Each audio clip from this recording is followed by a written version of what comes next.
Okay, and we are live. Welcome to a new episode of All Things Xbox Podcast. Once again, I got Logan with me. Logan, how you doing this week? I'm doing all right. Just finding my way in the universe this week. How about you? Yeah, pretty much the same. It's been an eventful week, and we've actually got a bunch of positive stuff to talk about. Now, if people remember, 2 weeks ago we had some weird audio issues because the software I was using decided to reset everything. I've gone over everything once again, and it did the exact same thing. But I was able to catch it before the show went live, which is all good. Excuse me. So if there's any issues during the show, before or after, please let me know because again, I can fix it on the fly. And this, honestly, the streaming software, it makes me want to ball my eyeballs out with an ice cream scoop. It's just like looking at matrix code. I do not like messing with this stuff, but it is what it is. Now, Logan, it's been an extremely long week. What have you been playing? Well, I've been the same three things I've been playing lately. A little bit of Pokemon Go for my casual daily. A little bit of Power Wash Sim as I gear up for the second one, which launches on the 23rd, I believe, which will be in Game Pass for those who care. I'm really excited for it. Can't wait. And I'm on the final section of Chronos New Dawn. And once I complete that, I'll have a new game plus playthrough to go through to get, the quote unquote best ending. But I've loved it so far. It's really, really good. It's also very, very difficult. And some of the enemy designs just are really fascinating. Like have you heard of the film Human Centipede by any chance? Unfortunately. Yeah. Well, okay, I won't go into detail, but there are some enemies that basically are like take that concept and you deal with those, and those guys are some of the most annoying little words in ever. They're awful. And especially in the late game, like you end up with giant mobs of enemies and then those guys crawling around throwing acid at you, and they're just the literal worst. So I've been playing through that, almost done. Love the game. Excited for spooky season for all the other games and the movies and all that. So how about you? What have you been playing? It's been an eventful week. You know what? If people wonder why I'm slow at answering Logan here, I'm trying to fix some settings on the background. Okay, I think we're good. Right, so what have I been playing? I've been playing Final Fantasy Tactics. Damn good game. I think it came out about 2 weeks ago. They did a fantastic job, and as someone that basically played the Game Boy Advance version back in the day, it's a huge Same. upgrade. Like because you have fully like voice acting in the game now, and it's great voice acting. Um, I'll have to put some clips in next week, and I'll post them on Twitter. But legit, we always see people complain about English voice acting in JRPGs. That's not the issue here. It's really good voice acting. Um, so I think if people like wanted these games with voice acting, you're going to be very happy.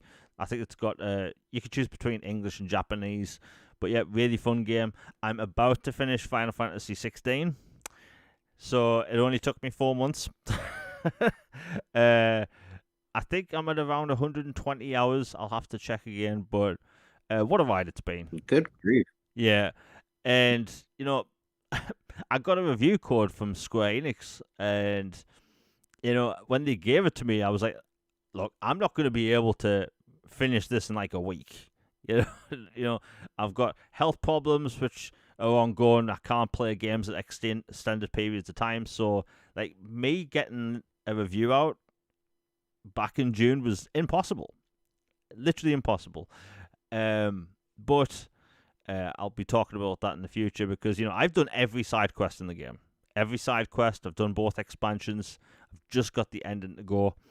But honestly, if that came out this year, I would say it would be game of the year. like legitimate game of the year. And I've talked about Expedition 33 a lot. I was one of the first people talking about that game on social media because everyone was like, "Oh, it's turn-based, it's going to be mid," right? And it came out, blew people's minds. But Final Fantasy 16 would be my game of the year if I could include it. But because it came out 2 years ago on PlayStation, I think, or 3 years ago, I'm just going to class it as a late port. I'm not going to call it game of the year, but if I could, it would be, because it's been a hell of a ride. The story's been incredible. The main character, Clive, is possibly my favorite protagonist.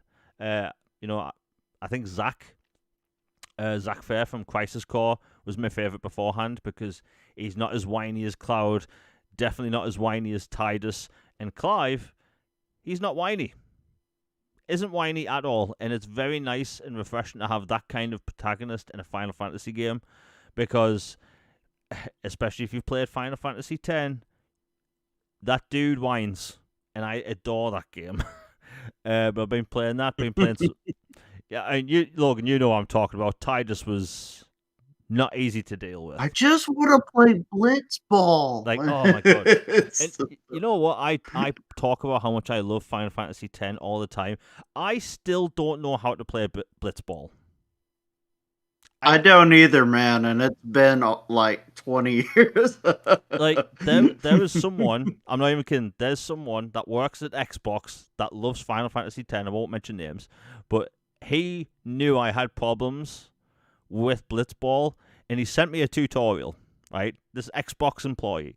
And I watched this tutorial several times. Still didn't take any of it in. Whoever invented Blitzball, I don't know what they were thinking. Like, hey, let's put this cool mini game in this really big fantasy game and make it so not a single person on Earth can understand. It's like they combined football with mathematics. What were they thinking? Like, but I could rant about that game for hours, and I love that game. But yeah, Final Fantasy 16, it's been incredible. Would be my game of the year. What else have I been playing? I've been playing Warzone. I mean, what can I say? By the way, that game now has nighttime maps, or a nighttime mode for the Halloween event, and the zombies that pop up out of the ground, which is really cool. The problem is they actually let everyone else know where you are. So, like, if you trying to hide away from people, there's zombies just walking towards you all the time. So people are easy to spot. Snipers are having a field day in that mode because you can have thermal scopes, and they basically own every single match, which is unfortunate, but kind of having to deal with it.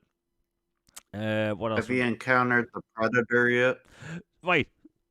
So this is the thing, and I was very curious about this, because if you watch the trailer, it shows you the Predator in this nighttime Warzone map, and me and my friend that I play Warzone with, we had the exact same thought. Oh, is this like AI controlled Predator walking around on the map hunting people? That's not the case, right? It was just the advertisement for the skin. Oh, come on, that's bull. That's... Yeah, there is one upside to that. It's that if you get the battle pass, it is actually the first unlock. So, like, you're not having to grind away to get this skin. You get it immediately. But I thought it was like we were going to get a Predator to fight in the game itself. That's not the case. Which was so heartbreaking, because, that would have just been really cool. I mean, hell, you can fight a Predator in Ghost Week on Wildlands, right? You can fight that thing, and it's epic. But that's not the case for Call of Duty. I hope they'll do something like that with Call of Duty in the future, because that would just make Warzone way better. I also started Visions of Mana, finally, which came out a year ago. It's on Game Pass now. That is a beautiful game. It kind of has this sort of, I don't want to call it hand-drawn, but it's this beautiful, colourful 3D JRPG. Or let's call it an action RPG. It's storybook looking, kind of. Yeah, very much like a storybook type game. But yeah, very cool game. Very simplistic combat, but I actually kind of like it. It's kind of relaxing. I think a lot of people will actually like that because of its combat. Like these games now, they do have lots of different difficulty modes. which personally I don't think it's a difficult game.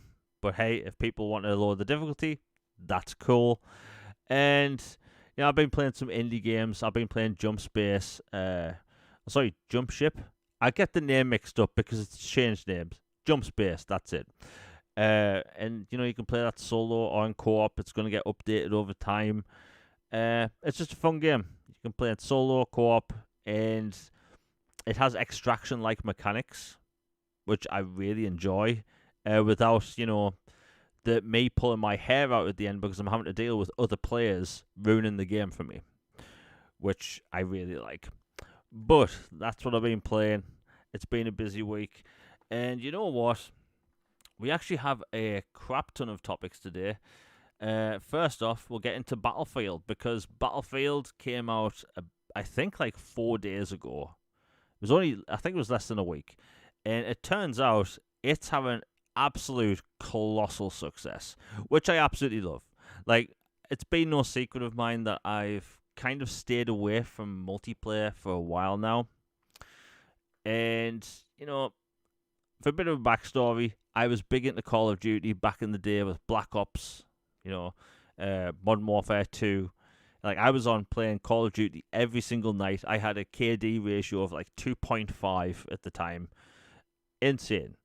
And then when Battlefield 3 came out in 2011, when Modern Warfare 3 came out, everyone I knew at the time, everyone I know now basically, literally had the exact same impression of Modern Warfare 3. Terrible maps, dated gameplay. Like, it felt like a step back for some reason, so we all stopped playing Call of Duty and just started playing different games. And I switched to Battlefield 3, and I was mind-blown. One of my friends tried to get me into play this beta called the Operation Metro beta, and my mind was blown. Gorgeous graphics on 360, incredible sound, great gameplay. And I switched over to Battlefield that time. And, I played Battlefield 3 for like 2 years. Battlefield 4 came out with the launch of the Xbox One and PlayStation 4. However, as I've said about 50 times in this channel, Battlefield 4 was absolutely broken at launch. Broken beyond belief. You couldn't save loadouts. You couldn't exit a match, like in between rounds or whatever. The campaign wouldn't save. Right, I could go on. So Battlefield's been on this sort of downward spiral for over a decade. They launched Battlefield Hardline, the Cops and Robbers mode. The Cops and Robbers game. Nobody liked it. Not really. And then they launched Battlefield 1, it had excellent gameplay, amazing visuals. And this was before the One X, so like they were pushing insane visuals on the original Xbox One. And after it came out, maybe a month later, the whole multiplayer landscape of that game turned into, if you don't play as a sniper, there's no point playing. Because everyone in the game played as snipers. The snipers were overpowered. And I stopped playing basically immediately. Then we get Battlefield 5, which had its problems at launch, and it had less than a year of support, I believe. The Battle Royale mode didn't even get support for months. And we get the Battlefield 2042 game in 2021? Broken at launch, boring maps, terrible gameplay, unresponsive hit markers. I could go on. So Battlefield's been fighting an uphill battle for years, and Call of Duty hasn't really had any competition on any level since Battlefield 3. Anyway, you fast forward to now, people are loving Battlefield 4, and allegedly it may have sold over 6 million copies in 4 days. I don't know how legit that number is, but considering the amount of Battlefield I've seen, that number wouldn't surprise me. It's the first time in about a decade where you have an alternative first-person military shooter to play on console that isn't Call of Duty.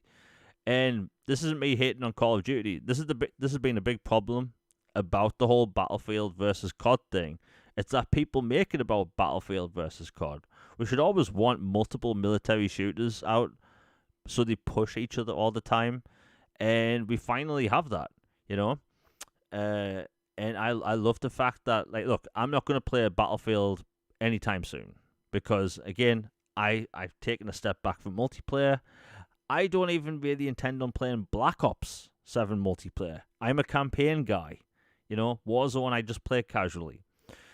But the fact it's doing so well out the gate, it's great. It really is. The performance people are saying is great across the board. And I think it's about time. Battlefield fans have had a long, rough time over the past 12 years. And it's finally something. Finally something for fans to play.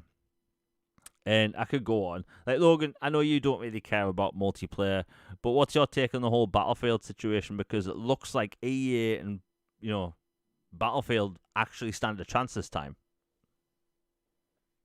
Yeah, I'm all for it having success. I hope it hits that number you mentioned or, goes on for even crazier numbers. Like at the this will cover so many different topics we'll discuss, but like at the end of the day, competition is good.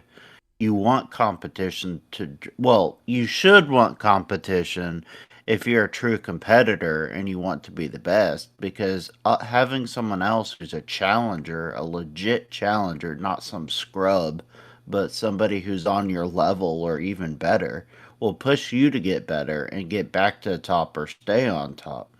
Complacency and arrogance are the number one weakness for a lot of people and a lot of organizations. And frankly, I think COD kind of was, acting that way for quite some time. So I'm glad that Battlefield's doing so well. And it's really interesting because I know history lesson again because I love history so much. But like the head guy at Battlefield now used to be with Call of Duty for a while, and it's really funny because he said uh, he made a great point. He's like, it's kind of funny being back with EA now, and like the whole origin of Call of Duty is, in his words, because EA were punks basically with Medal of Honor back in the day. So a bunch of them left and went and made Call of Duty, and it curb stomped Medal of Honor, and Medal of Honor went the way of went out to pasture, and then now you have Call of Duty and then Battlefield, and then Call of Duty became this juggernaut, and Battlefield kind of fought for a while but faltered.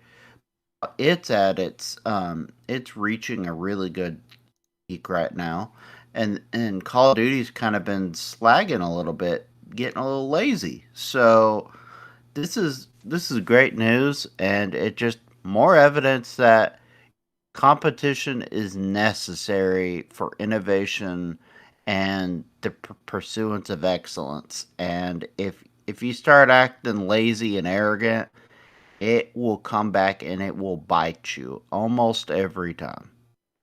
Yeah. And I mean, look, people are saying that the Battlefield campaign isn't exactly a long one. Like, first person shooter campaigns, they tend to be anywhere between 6 to 12 ish hours. Apparently, Battlefield's in the 6 range. Um, the reason I'd give them some slack this time around, and that might change when I play it, but this is the team's first Battlefield campaign, and like they are going to be making Battlefield games for years to come, especially with this success. So like I expect the next Battlefield game to have a longer campaign, a better campaign. But like if you look at X Defiant, which launched last year, it launched with What game? yeah. Oh Yeah. my god, I played that by the way. It was awful. Like it was, the developers were saying it's not meant to be a Call of Duty clone or competitor, but when you looked at the game itself, it was trying, and it lacked basic features people wanted, and like the maps, some of the maps were blatant copies of previous Call of Duty maps, but it didn't launch with a campaign. People legitimately see value in that campaign. I don't care how many people will say it's the focus is multiplayer.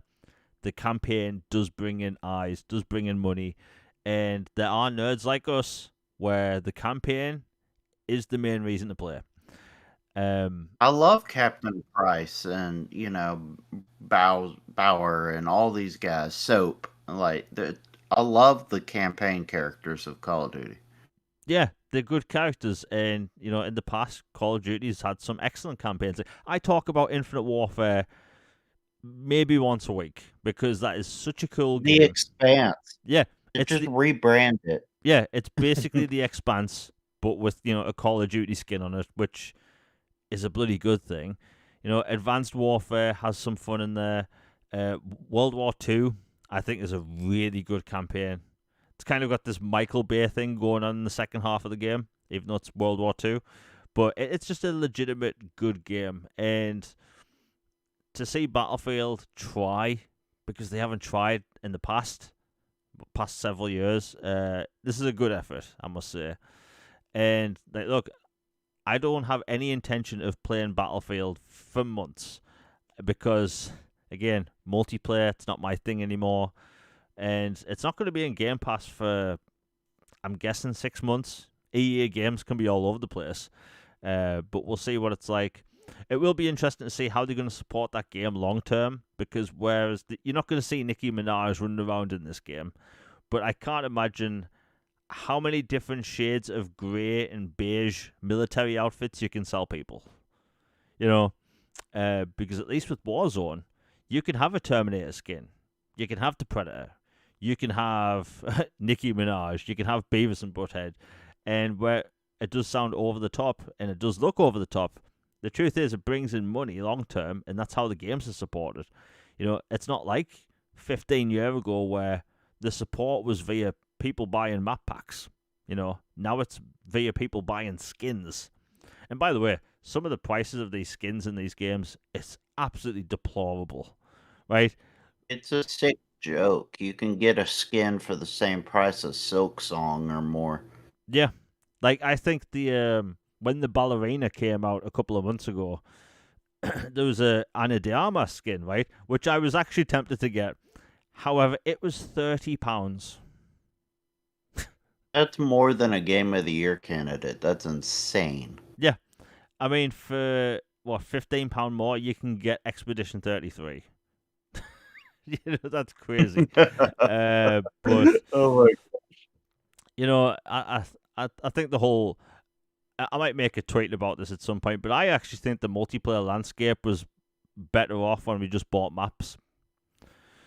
I agree. You and I and the 7th gen. I mean, it was a good time. I mean, yeah, it does split the player base, admittedly. However, that's not my problem. I just think that the price of some of these skins, and you know what? Could we blame Fortnite for all of this? Maybe.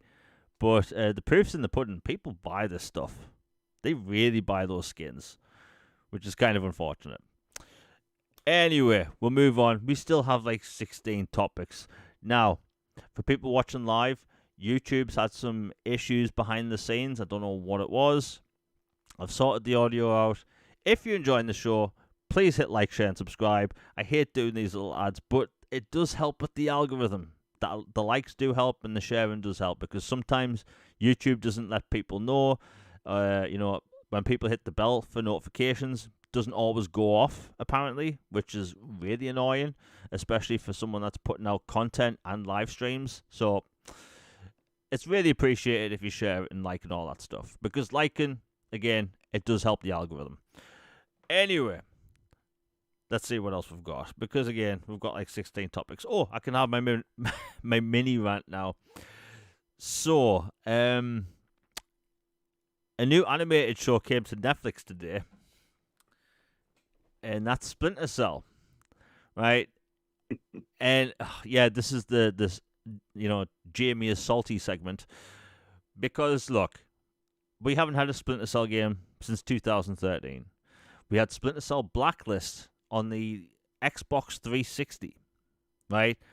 And this was before the Xbox One launch, so we didn't even get a cross-gen version, right? Which, by the way, Ubisoft was dumb for not doing that. That would have been so much easy money to make an Xbox One and PlayStation 4 version, but they just didn't for some reason.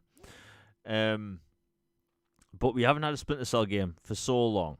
And then we get the Splinter Cell remake officially announced after rumors for years, like 3 years ago. And we haven't had anything since. Nothing. No teasers, no leaks. And as someone that can always get Ubisoft leaks, Splinter Cell, whisper quiet. Whisper quiet. Right?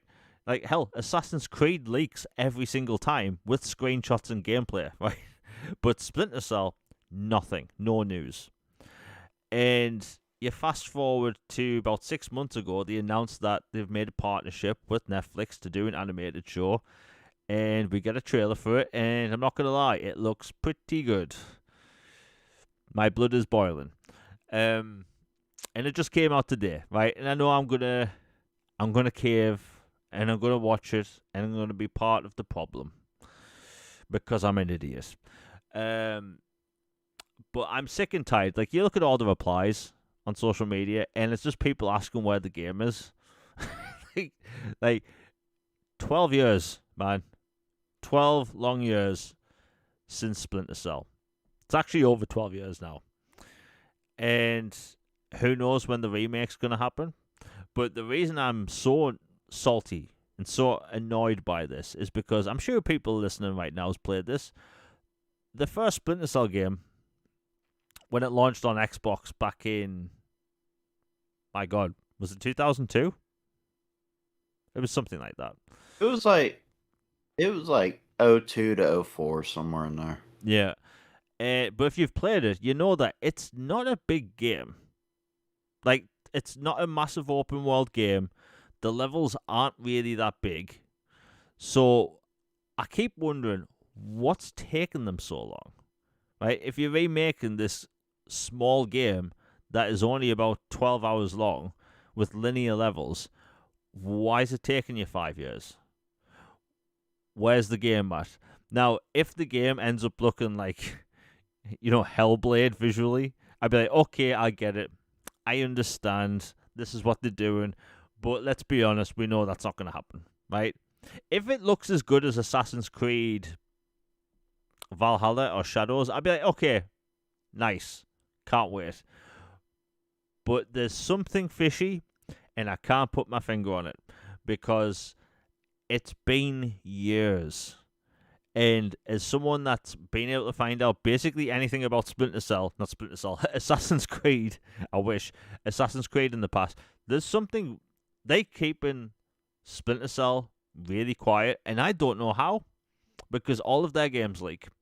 Logan, what's your take? Because, look, I know it's me ranting about the fact that there's no Splinter Cell in my hands right now, yet we have an animated show, but the fan base, the Splinter Cell fan base, we've been nickel and dimed over the years with skins in other games. We've been teased with alternate missions in Ghost Recon with Sam Fisher in there. And we haven't had a single game to show for it. And after 4 years after the remake was announced, we still have nothing. But we do have an animated show. Yeah, there are several different ways I could look at this. One way I could look at it as, like you said, they're just going for just balls to the wall, just crazy realism and immersion and graphics, which I don't think they are, but okay, I could give them that, maybe. Another avenue could be that they're trying to massively remake this game to where it's not a one-to-one remake per se, but kind of like a Resident Evil 2 type of remake or a Final Fantasy 7 trilogy style remake of a classic game where they greatly expand the scope and the narrative, some things, add content, gameplay changes, all kinds of stuff. To where I'm like, okay, maybe so. Another option is, what if, because for those who aren't familiar, most are, but for those who aren't, these were based on the works of Tom Clancy, who, writes to write all kinds of political and war thrillers and all kinds of stuff. So makes me wonder if maybe it's been in development so long because maybe they have felt that they've had to shift some narrative things over time since they first started, to where maybe a story they started with is they don't feel is a story they can do now, or maybe themes, I don't know. It would track with the Assassin's Creed thing that got canceled, just throwing it out there that it does happen at Ubisoft that they cancel a game because they feel like it might not fly anymore. I don't know if that's the reason, but it could be. Or it could be that they have just no idea what they're doing with it. They're scared to death of the franchise and they just keep rebooting it because they can't find something that makes them happy. Or, a final option is they can't find a way to greatly monetize it and so they're stuck. So that would be all the doors I can think of. What say you? The monetization thing really worries me because, like, you know what? A lot of people go really harsh on Ubisoft, but I will give them some slack because, Assassin's Creed Mirage, it didn't really have any microtransactions. It's getting a free expansion. Avatar is getting a free third-person mode, which they have to basically reanimate every single thing in the game when it comes to that character. Hell, like the camera placement, like one of the things people keep talking about to me is that why can't Cyberpunk get a third-person mode? But like, I've seen people mod the game. That character doesn't walk like a human, right? You in a lot of games, you're essentially a floating camera. With no legs attached, but in that game you do have a body, but you don't move like a person. So like in in Avatar, they have to reanimate every cutscene basically, which is a lot. And I think Ubisoft, they did some good with, like, look, Star Wars Outlaws gets a lot of crap, but they launched a single player game that got multiple expansions. They didn't overly monetize the game, right? So I do worry about Splinter Cell getting, like, tons of different monetization options. Like, if the game launches and there's a skin pack as a deluxe edition, that I'm okay with, right? I'll roll my eyes. I'll get over it in 4 seconds. But if it's like look, for people watching at home, I have Trials Rising gameplay going on at the minute, and it's in Game Pass Ultimate right now. Let me tell you, that game is fun. I've always been a huge fan of the Trials series. And for some reason, I never got to this one. I don't know why, but I downloaded it. I'm playing it, and the monetization in that game is extremely egregious. Is that the one with unicorns and all kinds of crazy stuff? No, that's the one before. Trials Rising. It's actually. Oh, okay, because I remember that one being just like over the top, ridiculous monetization. Yeah, this one isn't as bad, but like there's like tons of different expansions and like cosmetics you can buy. You can buy these loot boxes, but like I just don't want Ubisoft to go that route. We have the first super chat of the day by Nick, the horror game fan. Thank you very much for the $4.99. He says, speaking of remakes, what would you like to see remade that hasn't been remade already? I'd like to see Condemned remake, and I'd love to see Devil May Cry. Ooh, the original Devil May Cry. I think personally for me, like, okay, this might be a bit odd. And this is an older game. This is a PlayStation 1 game, Colony Wars. I didn't understand the story as a kid because I was too young, but like that game was great. It was really great. There's another game from the original Xbox, and I forget the name of it every single time I want to bring it up. Logan, you'll know this. What was the name of that third-person sci-fi game on the original Xbox? It was like super sci-fi. Third person. Yeah. Okay. Oh, Advent Rising. Advent Rising. Thank you. That's the game. I would love to see Advent Rising. Oh, it's a gem. Yeah. I would love to see that being remade basically more than anything at this point. Because, things like Lost Odyssey and stuff, I'd be fine with remasters. 1080p, 60, clean up some visuals, give it HDR. But if you're talking about full-blown remakes, I've got to go with... oh my god, I forgot the name of it again. Logan, what's the name again? Advent Advent Rising. Rising. It's such a weird name, and I played it not that long ago. But Advent Rising, that game is super sci-fi. But the problem with that is it's the aiming has kind of aged pretty badly. This is back when you had the third-person games had the main character in the center of the screen, and you were shooting upwards. But you didn't aim traditionally.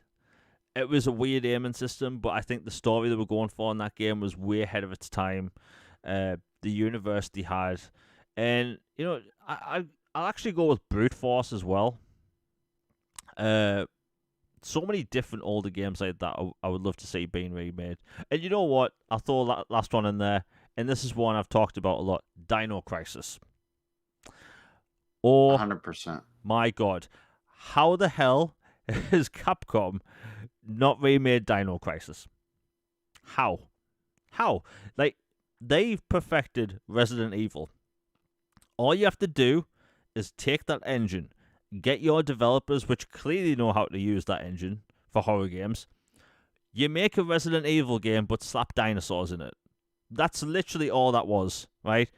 Just do that, but shiny and new, and they have a hit. Like, Dino Crisis as a remake would essentially be a new IP to millions of people, but it would have like people like me all giddy about it. But yeah, I'd have to go with Advent Rising, Dino Crisis, and Colony Wars. Like those games specifically. I have such a soft spot for Colony Wars. It was ahead of its time. Logan, what about you? What would you like to have been remade?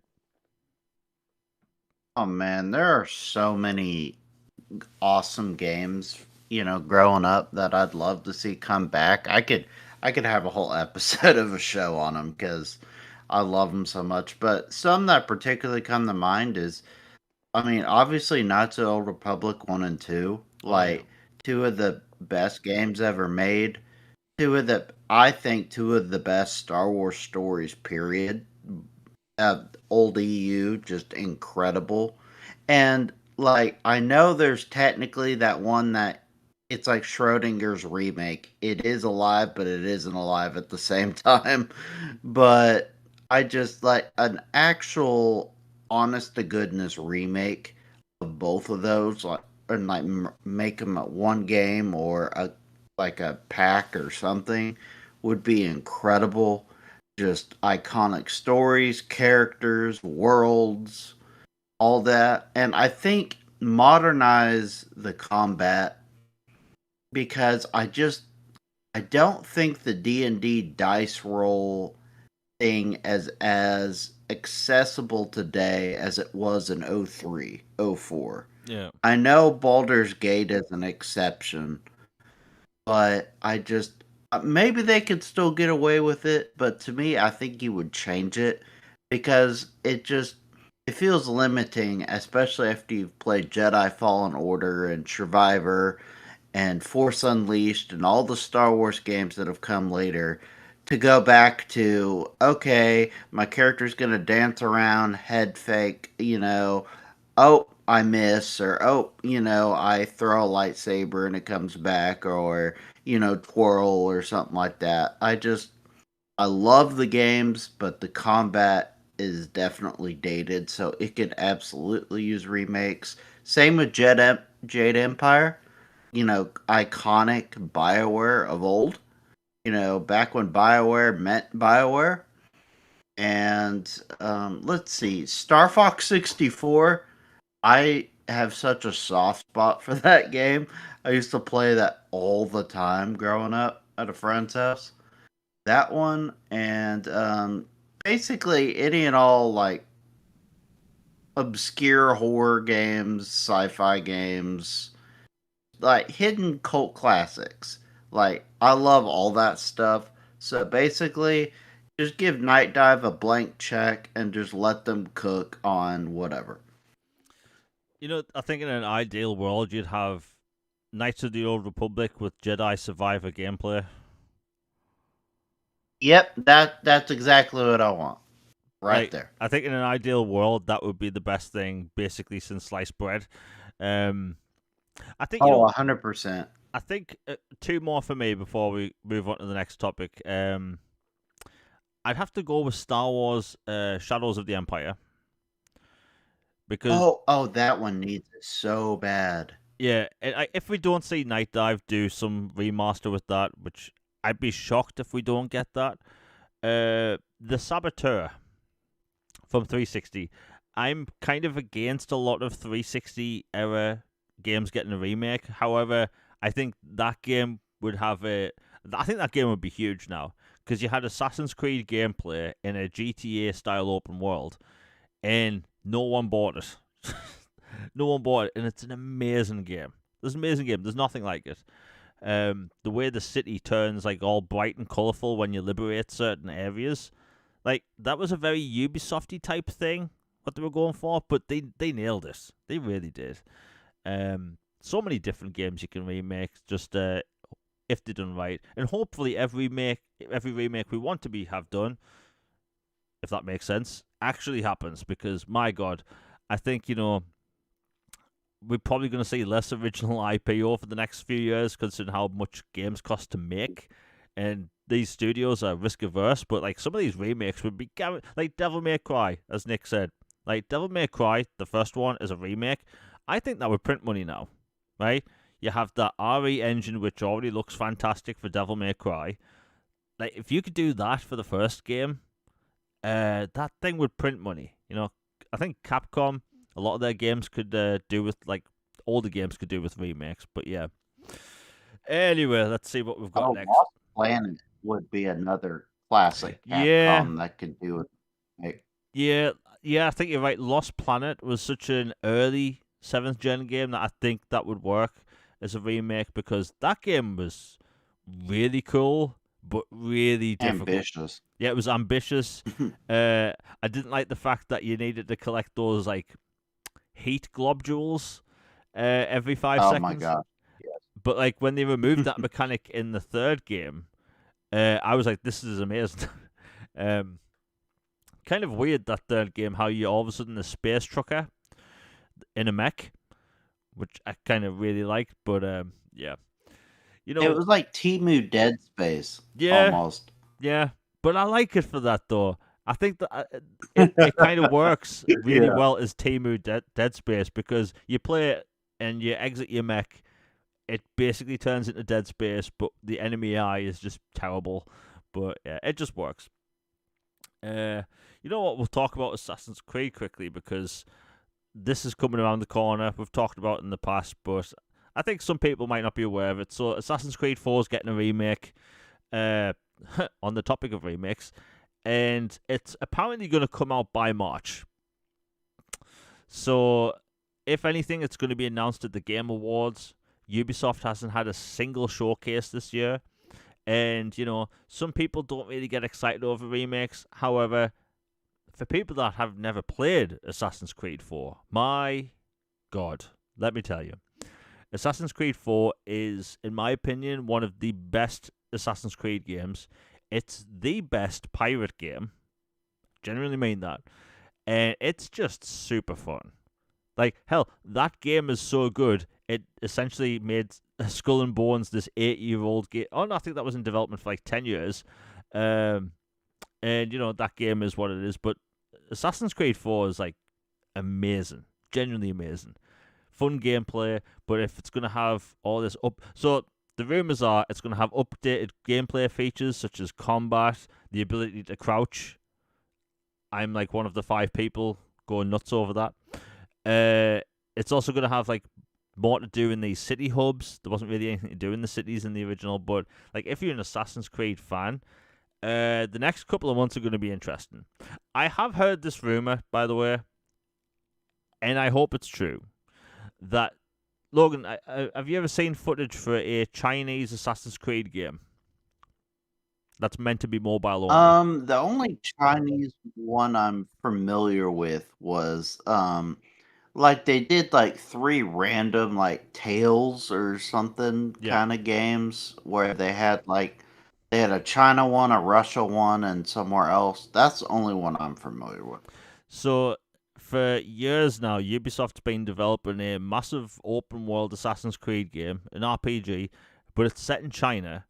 But it was only ever meant to get a mobile release in China. And it That's is, goofy. yeah, it's a beautiful game. Beautiful game. It's called Assassin's Creed Jade, as its working title. You can watch gameplay of it right now, and it looks amazing. Um, and I've heard that that might come to console. So let's hope that happens. Considering Ubisoft's trajectory with Assassin's Creed, I totally see that happening. It's going to make money. Like, I love Assassin's Creed, so yeah, the next several months for Assassin's Creed fans is going to be a bit juicy. And we may be getting another expansion announced for Assassin's Creed Shadows. So if you're an Assassin's Creed fan, you're going to be eating good. Oh yeah, so I have heard that the remake of Assassin's Creed Black Flag will include the expansion. And for people that don't know, the expansion is basically its own story, with one of the side characters in its own region, own smaller region. But like if you like Assassin's Creed 4 gameplay, it's more of the same, but in a good way. But hey, Assassin's Creed fans, it's going to be a good few months ahead. And if that does come out in March, my God, March is stacked at the minute. Absolutely stacked. For instance, I've been posting about that Bond game coming to Xbox ever since it was announced. And I've been posting that, oh, it's coming out in February. Every single time I've posted about this game, I think. And I had to check my calendar today, and it turns out that is also a March game. So yeah, March, it's going to be an absolutely stacked month. But hey, more games for everyone. Let's see what we've got next. My God. Okay, Logan, we talked about this last week, but we might as well talk about it again because it didn't happen. And that is Silent Hill 2 Remake hit its 1-year exclusivity window, and it's nowhere to be seen. And I've seen a lot of people go back and forth, bit disappointed, but we even talked about this last week, how we didn't really think it was actually going to be announced on its year of exclusivity, ending, because Silent Hill F is crushing it right now. People are loving that game. They're loving the different direction. It's an extremely gory game. But like it is a different take for Assassin's Creed. Not Assassin's Creed. You can tell I've got Assassin's Creed on the brain. But it's a different take for Silent Hill. It's the first Silent Hill game to be set in a different country, in a town that isn't Silent Hill. And basically it's set in a real town, or based on a real town. I think it's in Konami's best interest to not even announce that yet for Xbox. Get people interested in this newer take, new game. People will buy 2 whenever it's announced. They just need to give Silent Hill F more time to breathe, because it only came out in mid to late September. Like, that's going to be crushing it for the next few months, especially with Halloween coming up. So I do think Silent Hill 2 Remake, it's still coming. I mean, hell, there's an open space for the Xbox listing on the official website, and I presume Switch too. It'll come. It'll come eventually.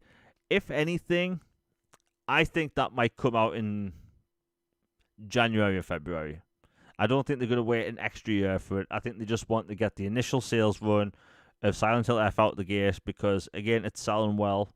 Konami, they are back on form when it comes to game development, and you love to see it.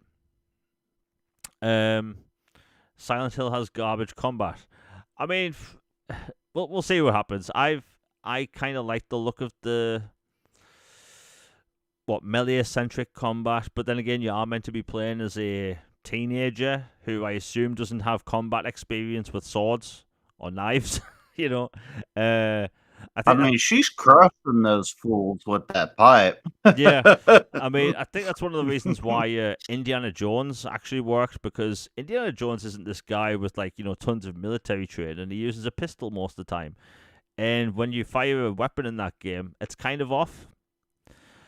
So that's why it works though, because Indiana Jones is like that. But if you are meant to be legit playing as this Japanese schoolgirl who doesn't really know how to use knives and stuff, I kind of get that. And I understand how people might not like stamina and stuff. Personally, as a mechanic, I hate stamina. um, I think I played a first-person shooter recently. I can't remember what it was called that had a stamina bar. Oh yeah, no, it was the Extraction game on console at the minute. Delta Force that has a stamina bar for a first-person shooter. That drove me insane. But we'll see what happens. Logan, what do you think? Because we talked about Silent Hill 2 remake last week, but I think it kind of makes sense for Konami to kind of put it off for a little bit. Yeah, I agree. I think if Silent Hill F had not just come out, I think they would have dropped Silent Hill 2 like immediately after the 1 year exclusivity window closed.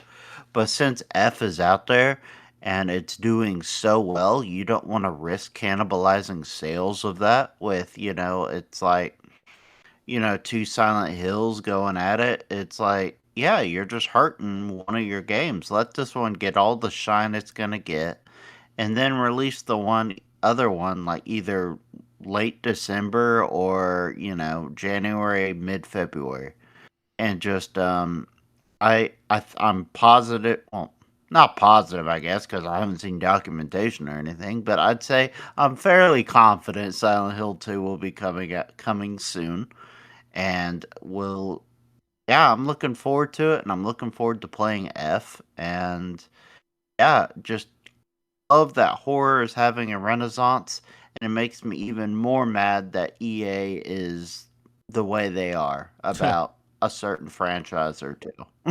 Yeah, we never seen that Dead Space 2 remake, are we? My God. Oh my god, that or Dante's Inferno, Yeah. or like some of these other games would do awesome now. But they're just like, no, we just want to chase trends and just be EA. Oh. Yeah, wouldn't you think that? No, I know this is a bit of a tangent. Wouldn't you think a modern day, like full on remake, or at least a really good remaster of Dante's Inferno? Wouldn't you think that would sell pretty well?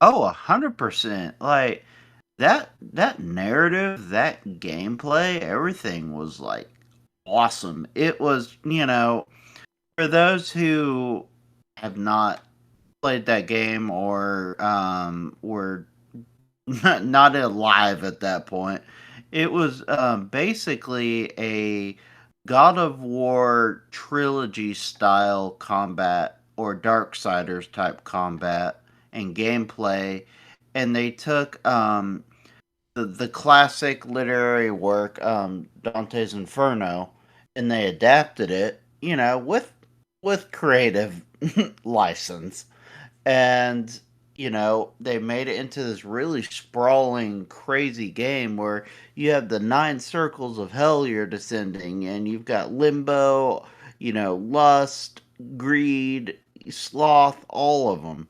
And it was just such a cool concept and well done, and like really disturbing and creepy, but also fascinating at the same time.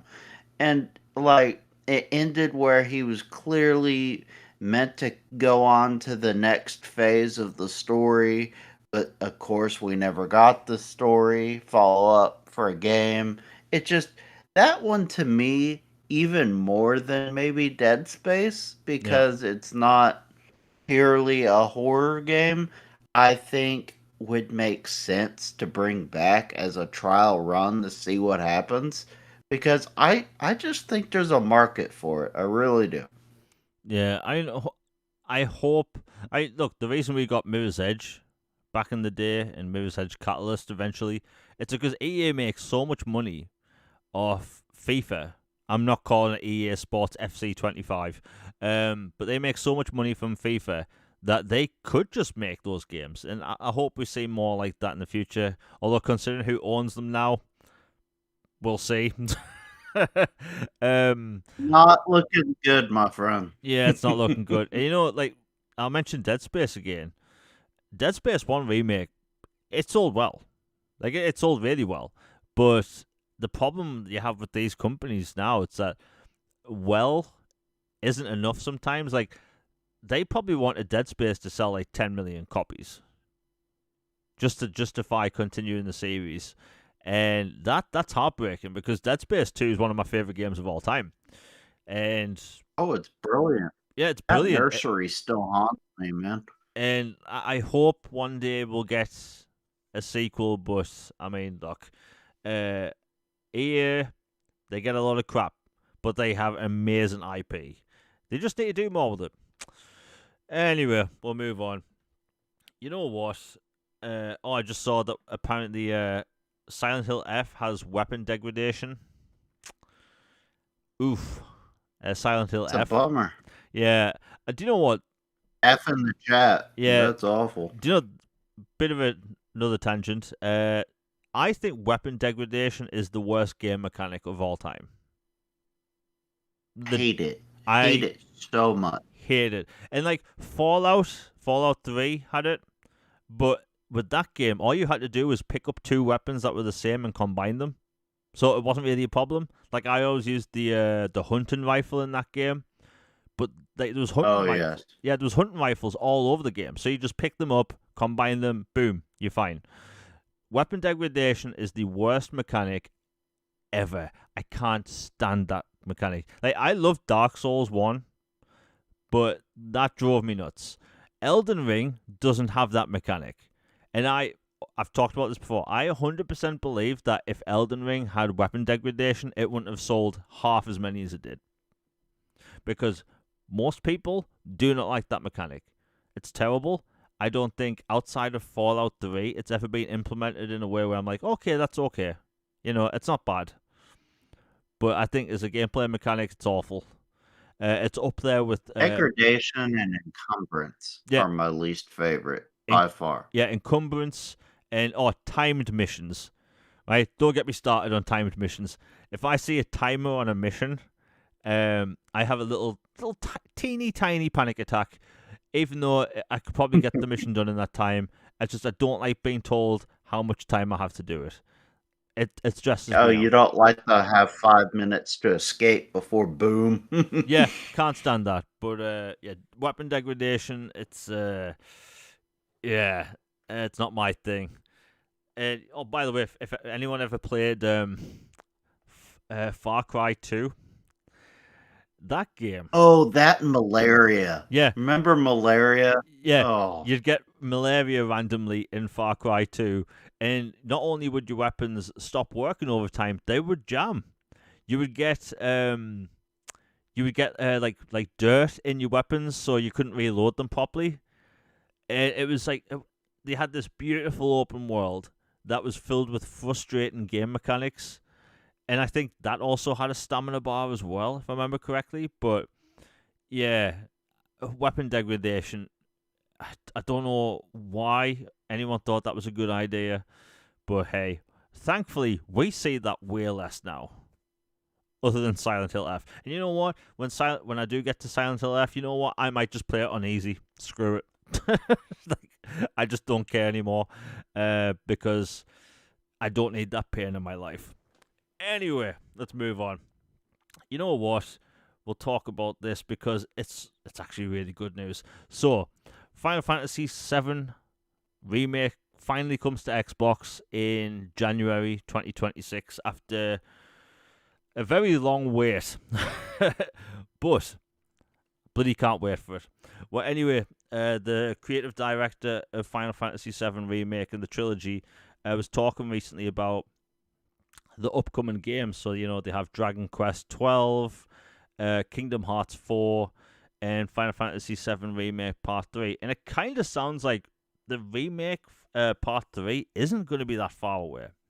And when it was announced, 3 weeks ago, that it's going to come to Xbox and Switch the same day as other platforms, like that's a huge bloody win. Huge win. Now, if you go back a couple of years ago when we were talking about this topic, we thought that the whole trilogy would come over when the trilogy was done. Uh, Thankfully, that's not the case anymore. But yeah, Logan, it looks like we're actually going to see this game on all platforms at the same time, and it might be coming out in the next 2 years. Yeah, I'm excited. It feels like it's been maybe a decade since it was first. Did it come out in 2015? The first Final Fantasy VII remake, No, or sometime around then? I think that's when it was announced.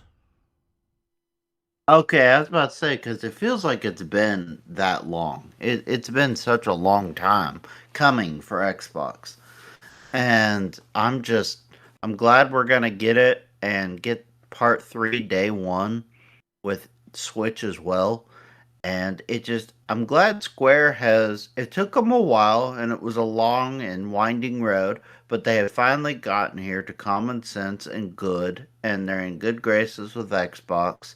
They're treating the community well. Props to them for being such strong supporters of Play Anywhere, by the way. Oh yeah, And I'm just really glad and happy with the direction Square's taking now, and I cannot wait to play through the Final Fantasy VII trilogy because Seven is one of the best games ever made. oh yeah, So I can't wait to dive in fresh for the trilogy of Seven. yeah. I mean, as someone that went through Crisis Core like 3 years ago, whenever it came out, the reunion, uh, I've been itching to play this game. And honestly, people might laugh.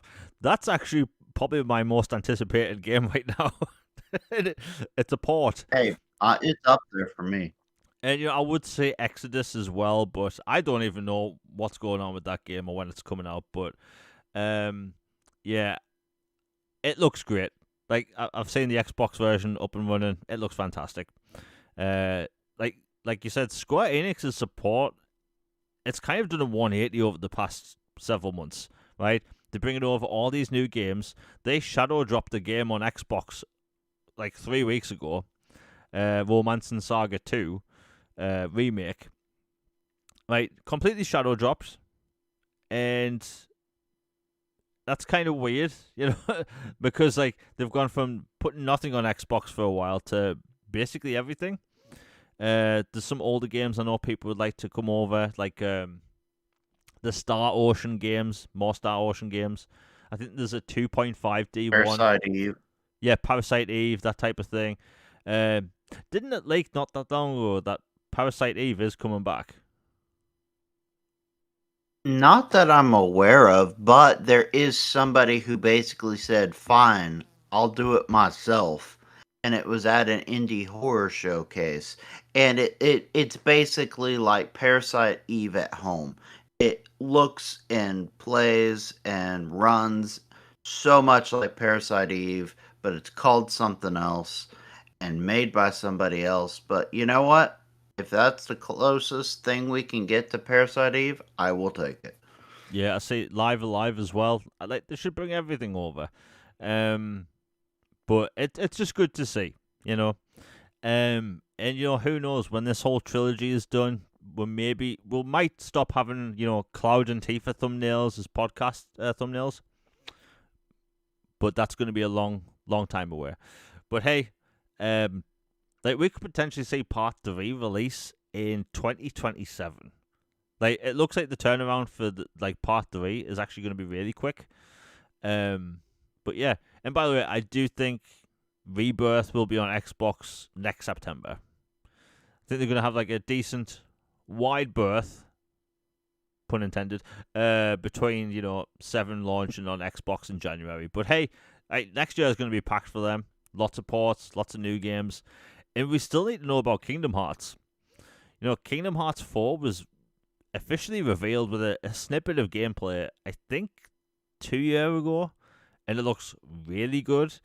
Kingdom Hearts probably has the most complex story known to man. Like that's such a That lore makes no sense. yeah. So like to understand everything, you need to play one then a 3DS game or a DS game, then you need to play a mobile game that was only released in Japan, then you could play Kingdom Hearts 2. But like, I loved Kingdom Hearts 3. I played the first game back on the PlayStation 2 whenever it came out. But yeah, it's going to be a packed couple of years for Square Enix. Like, Square Enix, they are on a roll at the minute. They have some more big games to announce apparently, so we'll see what happens. But I think that if you're an Xbox fan specifically, you're going to get some cool JRPGs. It took a while, but it's finally happening. Anyway, let's move on. You know what? We'll quickly talk about this because it's kind of exciting. So, it looks like Iron Galaxy is they are the studio doing the prototype remake / remaster. We don't know what level it's going to be yet, but people have found more hints that it is happening. Some files have been changed in the Steam source code, which has happened with previous remakes in the past, such as Oblivion, to the point where people can't get mods to work with the Steam files, apparently. But it looks like it could be announced any day now. If I was Microsoft and I was going to announce a new prototype remake, I think it's going to be a Game Awards shadow drop. It just feels like that's the kind of thing they would do for that, you know. But it looks like there's more and more proof coming out a lot that we are actually going to see it happen. Logan, I know you like prototype as much as me, and unfortunately, there are quote-unquote remasters that exist. However, they are ports that work. They play way worse than the originals. But it looks like it's actually happening. Yeah, I'm very excited about this. There's actually like a couple different things that Iron Galaxy may or may not be working on right now that should, catch the attention of Xbox fans. Um, there's the prototype one, which you've mentioned, which is through data mining on Steam and other stuff, people have found that basically Iron Galaxy's been added to the credits along with some other studios that were not involved at all with the game originally. And, if you know anything about Iron Galaxy, recently they've been involved with the Tony Hawk remake of 3 and 4. They've also done some other stuff with Xbox. Like they've done Killer Instinct. They took over it after the original developer was acquired. So they have a good relationship with both Xbox and Activision. And apparently there is some connections between them and potentially Crash Bandicoot as well. And give credit to Canadian guy who has a big YouTube and Twitter following. He's like the go-to guy on platformer news and leaks and information. He dug up a whole bunch of stuff that basically links Iron Galaxy to this group called Emerging Franchises, which is a subdivision of Activision that manages the IPs that aren't Call of Duty. And so basically, Iron Galaxy has kind of become closely tied with that group because, and then there was also, if you look in the leaks for the prototype thing, it was under the emerging franchises label that Iron Galaxy's credits were added in for prototype, the new stuff. And then you look at it, the anniversary of Spyro just happened, and it also shared a date with Crash. But they didn't talk about Crash. They talked about Spyro, Toys for Bob, all that. But Iron Galaxy had, from, Canadian guys sourcing and found that they had been activating some stuff and posting some stuff about Crash when other people hadn't been, and had been hired some people originally involved with that and been doing stuff that leads to the idea that they may in fact be working on the next Crash title. itself in addition to prototype, which I thought was super fascinating. Yeah, I think you know, every little thing that leaks about this game just it's more and more likely. And look, prototype was an IP I thought would never be brought back. Activision for the longest time basically put they would either put out Call of Duty, World of Warcraft, Overwatch. I may be missing one other game, but that was for the longest time. And now, you know, they can actually do all these different things. Like prototype, look, we don't get open world city action games or open world city games that much now. And this is kind of what people have been asking for. So, as a fan of the first game, the second game's still fun, but I mean, the first game is way better. Um, like who knows? Like maybe the remake includes both. That would be ideal. Because the second one wasn't exactly a long game. But hey, like we were all surprised. Not really surprised, but like we were surprised by the quality of the Oblivion remake. Like if it's on that level, even though it is a different studio, my god, that's going to be an incredible game. It will be interesting to see what the performance is like because there would be so much happening on screen in that game. Like you're driving through the city in a tank, and there's all these things popping out of the ground. These like mushroom creature things eating people. Like your frame rate on 360 would tank. Like I remember getting like single digit frames on that console, and back then it never really bothered me. Like performance back then, I'd be like, okay, it's slowing down a bit. Here we go, and then you just get on with it. Didn't really care about performance back then. That was a better time, wasn't it? My God, the amount of times I reminisce about 360, it's kind of sad, but within good reason.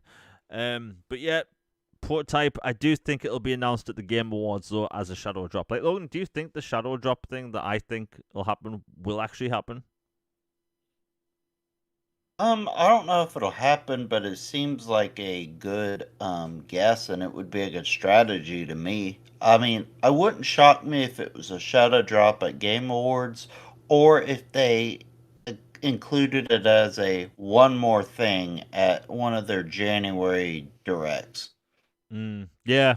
January Direct would be cool as well, which we'll be talking about in a bit. But hey, prototype looks like it's coming back, and like, look, that game, you can't call it a superhero game, but you can't call it an anti-hero game either. It was just Alex Mercer. It was not exactly the best guy, but he had revenge in different ways. But anyway, let's move on. Let's see what we've got next. My God, we've still got like 10 topics. Logan, I know you want to talk about the Xbox ROG Ally X because you've got one on the way. And it looks like a lot of people are really enjoying it. I believe Time magazine, if I remember correctly, said it's one of the best inventions of the year.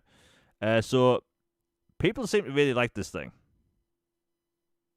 Yeah, I thought that was super interesting. That came out in the midst of the Xbox is dead, Xbox is back, Xbox is dead cycle Yeah. again, and then like they had gone radio silent, and then they randomly go, "Oh hey, by the way, the ROG Ally X was voted as one of the time's best inventions of the year," and so I just thought that was hilarious way to just throw that out there. And then, yeah, I'm so excited for it. I've been building my library for it, Play Anywhere titles, titles on GOG, maybe look at some Steam stuff. I can't wait to play it and get my hands on it. Should be this week. Just super excited for that super powerful mobile Xbox. And yeah, it is an Xbox in my opinion. Like I know everybody hates on and clowns their marketing campaign about this is an Xbox and this is an Xbox. But I mean, for all intents and purposes, it is an Xbox. It's got the branding, it's got the boot up, it's got play anywhere games and other stuff. It's an Xbox experience. if you want to call it that. And I can't wait for it. Yeah, I think the whole I mean, maybe it's because I'm like I don't really let anything faze me at all. Like, look, I've been accused of Hmm. being stoned before because of how relaxed I am. Right? like, Yeah, like same. I'm Yeah. a very like laid back person. So like when people start losing the marbles, what like 2 months ago over the whole this is an Xbox marketing campaign, I didn't even look at it the second time. I just thought, okay, it's a new marketing term. Like, but some people got really angry about it, and I saw it today as well. Like people were really angry that the official Xbox Twitter account was calling this ROG device an Xbox, but like I don't know why people are so bothered by it. Maybe I'm missing something, but like Microsoft has had partnerships with tons of different companies in the past. Like, look, they made a partnership with Samsung. You can play Xbox games on a lot of Samsung smart TVs. I think they're going to roll it out to LG TVs at some point. But like, people can play their Xbox games or their Play Anywhere games on a lot of these devices. I personally don't see the big issue with it. Um, you know, if you own a lot of first-party Xbox games or if you subscribe to Game Pass, you essentially have a huge Play Anywhere catalog ready to go with this new device. And these are the first two devices of many. There's these PC handhelds, and I'll call them PC handhelds. They've been coming out for years now. You can even put like the new Xbox portable OS on the older ROG, which apparently runs games better. If that's the case, that's cool. But yeah, a lot of people seem really in the feelings about this. Like, who cares if people want to call it an Xbox or not, right? It's got Xbox branding on it. It's got Xbox buttons, sticks, triggers, all that stuff. Yeah, it has the impulse triggers from the UI. yeah, the UI. Like, I don't understand what's the problem. Like, look, I used to play Forza Horizon on my mobile phone, right? Could I call my phone an Xbox? I mean, I could, but it was just one avenue of playing these games. Like, hell, if Nintendo let people play Mario Kart on a mobile, if they owned it or whatever, like, they could call it a Nintendo device. I don't know. I think people just need to get over these things. Like, it's just marketing terms. Um, I think that this device is going to do well. There's clearly an audience for this type of device. And by the way, I have seen people get really angry about the price. Like, you are getting a significantly powerful PC in a small form factor. And look, if you have a USB-C to HDMI cord, you can plug it in your TV and play it like it. You can use it as a full-blown PC if you want, or you could just play it as an Xbox handheld, right? I think that it's just a device that offers different options. And look, like we've been talking behind the scenes, like I know Logan's wanting to build his, GOG library because there's a lot of cool old games on GOG, a lot of them. And whenever we get Steam and GOG put on regular Xbox consoles, do you think I'm going to go out of my way to get the shiniest new game that week, or I'm going to boot up some old Star Trek games? Damn right, I'm going old Star Trek games because we don't have any on console and it drives me mad. But I think it's cool. It's going to be a good device. I think, Logan, can you already buy the dock for it, or is that coming out later? There is a dock that I've seen, but it says for ROG Ally X. It doesn't say the Xbox Ally X, so I'm not entirely sure. So I'm still waiting on that Yeah, for confirmation. I might ask somebody in the hardware department at Xbox maybe, yeah, but it it's something I'd be interested in. And on a side note, if we never get that last BC batch that we want, which, pour one out for it if it never yeah, happens. But if it doesn't happen, this might be the quote way that we can have access to those to where like Saboteur or Quake 4 and, Singularity, some of these other games to where for whatever reason, they never quote made it to traditional Xbox again, but you could play it on this via other channels or on their future hybrid console to where you could buy it from one storefront because it was allowed through legal technicalities versus another. Like, it makes me wonder if that's kind of what they're thinking for in regards to some of these murkier licensing and titles. Yeah, that could be. I mean, if you're going to be able to play, see, the whole licensing situation is weird because if you buy a game off GOG and that game is licensed to work on PCs, like, how is the console situation going to work? Because these consoles, whether some people don't want to pretend that's the case or not, like an Xbox Series X and S and a PlayStation 5, they're just PCs. Like, they're PCs with, a baked-in UI and their own API and all that stuff. Like, it's a PC, right? So, like, I'm just guessing because it's x86 architecture, maybe they don't have to license all this stuff because it goes into a Windows mode to play these apps. I could be talking out of my behind, but I assume that's how it's going to work. But we'll see what happens. Yeah, we're still doing an Xbox show, and Xbox is dead. What a week it's been. You know what? We'll talk about the Xbox is dead or not dead thing because of the shelving pictures. My God, I still can't believe. By the way, can we go 1 week? What is dead may never die. Yeah, like, I hope we can go. We'll get into the whole Xbox thing in a minute, but can we go 1 weekend? Just one. Without someone taking a picture in a supermarket, without someone, taking a picture of, someone saying something on Reddit about how the Division's ending, right? Can we go just 1 weekend without anyone saying this stuff? Because it's getting a bit tiring, like, the fact that this is a weekly occurrence when it shouldn't be, bit of a problem. But, we'll get to that in a minute. But hey, the ROG Xbox Ally coming out soon. Super cool device. And, we'll obviously talk about it when it comes out and all that stuff in Logan's impressions. Right, we'll quickly talk about the Fallout thing because there hasn't been much news on it. However, it just came out this past week that there's going to be a Fallout showcase or Fallout event next week. And they specifically say in their social media post that it isn't going to be about new games. It's going to be about existing games and also, updates and cool events, right? Now, this could be copium. It might be. But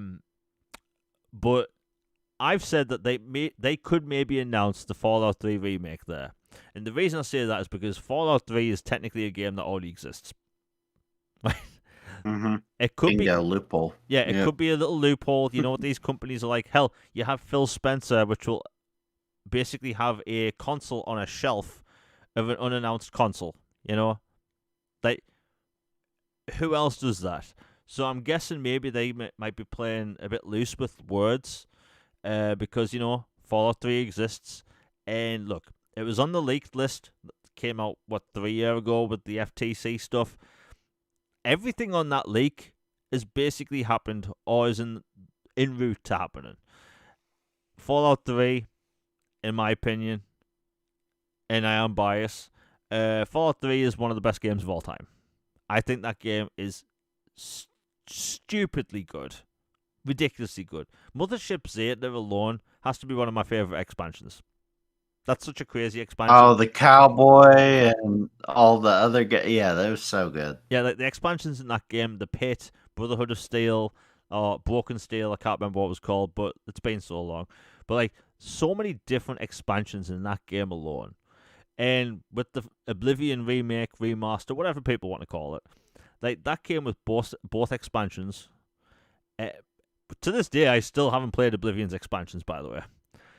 I was obsessed with Oblivion when it originally came out. My mind. And for some reason, I just never got the expansions, but I will get to them eventually. Unfortunately, there's just too many games out. But like Fallout 3 it's incredible. The only downside, and you get this if you've played Fallout a lot, is that a lot of the buildings and every texture in the game is the exact same color, right? The whole world is yellowy, greenish blue. That's the best way to describe it. And the whole world basically has the same looking texture and color. Now, I've never personally been to Washington, D.C., but I imagine that's not the case, right? I imagine that I bricks. can tell you for a fact it is not. Okay, well, there you go. Like, I'm hoping with this remake, because, people have mods on PC of all these different, like, texture packs you can get where it makes like there's even some trees that are around now. There's like walls of the actual color of walls, like brick walls and stuff. Like if they've gone in and did the Oblivion style job where they've made the whole game look gorgeous, like I'm hoping in an ideal world we get Fallout 4 shooting mechanics in a slightly more colorful Fallout 3 world. If that's it, I'll be happy.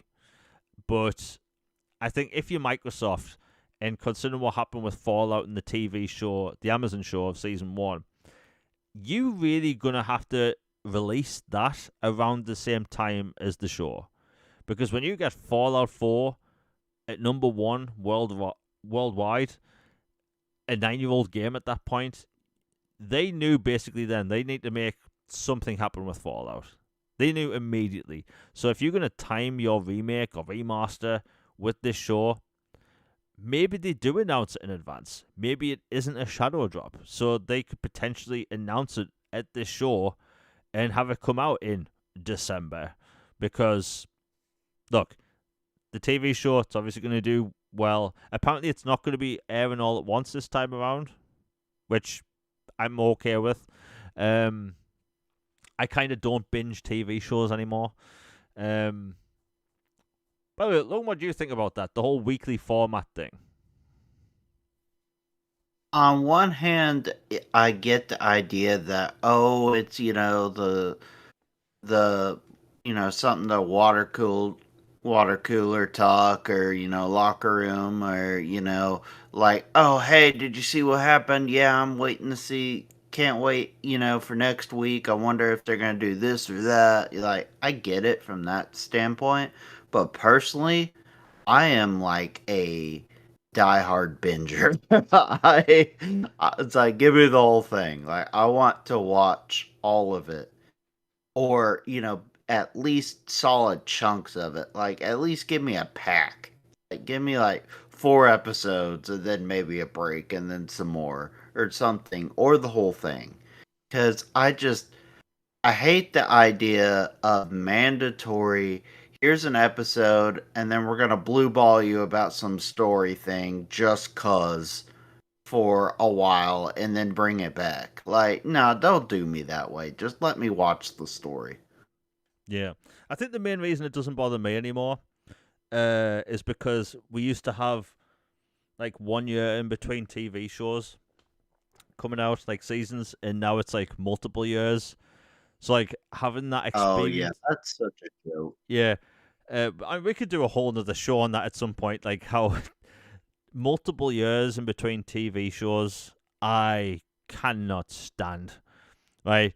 I know there's reasons for it. We're not going to talk about it today, but oh my god, if I have to wait, like, look, Stranger Things.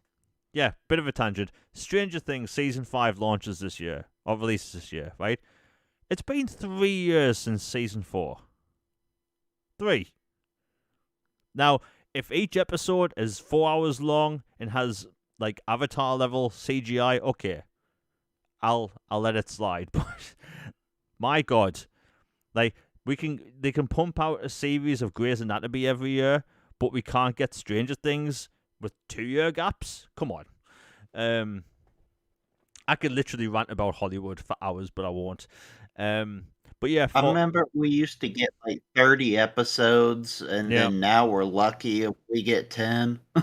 Yeah, that's annoying.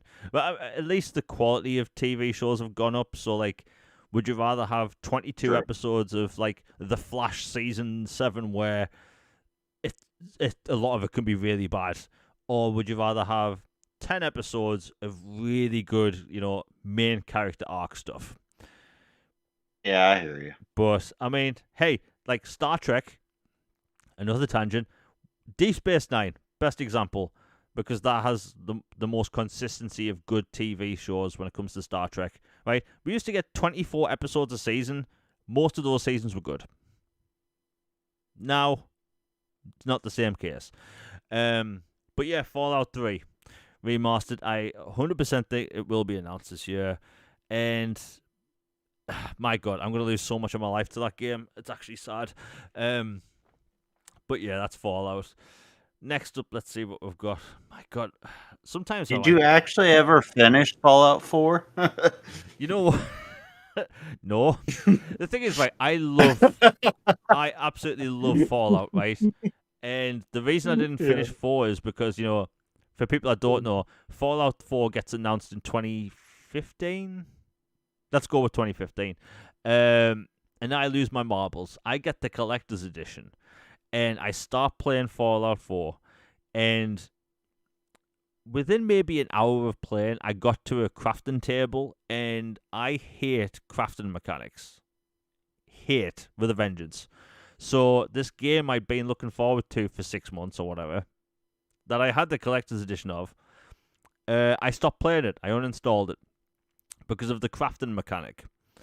Now, my friend that I play Call of Duty with, he was telling me for years, he was like, Jamie, you don't have to worry about the crafting mechanic. And I'd whine, I'd complain, I'd be like, no, you're lying, right? And basically, when the next gen update came out last year, I started playing it. It turns out he was right. You don't really have to pay attention to the crafting mechanic. Hardly at all. And then I started playing it. And then I was like, oh my God, Fallout 4 is one of the best games ever made. And I put maybe 100 hours into it. And I stopped playing it. I do it with a lot of games. That's why it takes me so long to finish big games. I have massive breaks in between games. Like, I had a year break while playing The Witcher 3. Right? So that's why it takes me so long. But I will say this, Fallout 4, so far, 9 out of 10 game. I do want to get back to it soon, but we'll talk about that when I get to it. Anyway, let's see what we've got. You know what? Screw it. We still have a bunch of topics to talk about. Let's talk about the Xbox. Xbox is dead, which is that was a fun time. So over the weekend, some people were posting some pictures on Reddit and on social media of a Target, I believe, basically pulling stock from the shelves. And apparently Costco in the US and Walmart, same thing. And apparently these companies were saying they aren't going to stock Xbox games, hardware, accessories anymore. So over the weekend, everyone was in a tizzy, losing their marbles, saying it's the end of Xbox once again. You had the usual grifters making content, not waiting for any, clarification. Which, by the way, people give Jez Corden and Windows Central crap on Twitter, but he is one of the only people that actually waited for clarification before writing an article. Or someone from Windows Central writing the article. I can't remember the person's name. I apologize. I'm not good with names. But they waited, Windows Central, to get clarification. Right? They didn't do what IGN did, or GameSpot, or Eurogamer, where they made a clickbait article based on some crappy images on Reddit. Right? They waited for clarification. It turns out none of it was true. People were just posting old pictures, and some of these pictures were multiple of years old, right? So people were losing the marbles over something that technically didn't happen.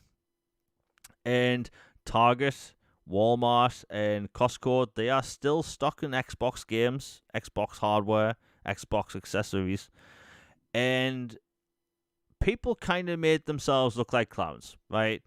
Following this constant barrage of clickbait and FUD that was basically brought out of nowhere, right? And to the point where, and I won't say names because I'm being nice. I'm being a nice guy today.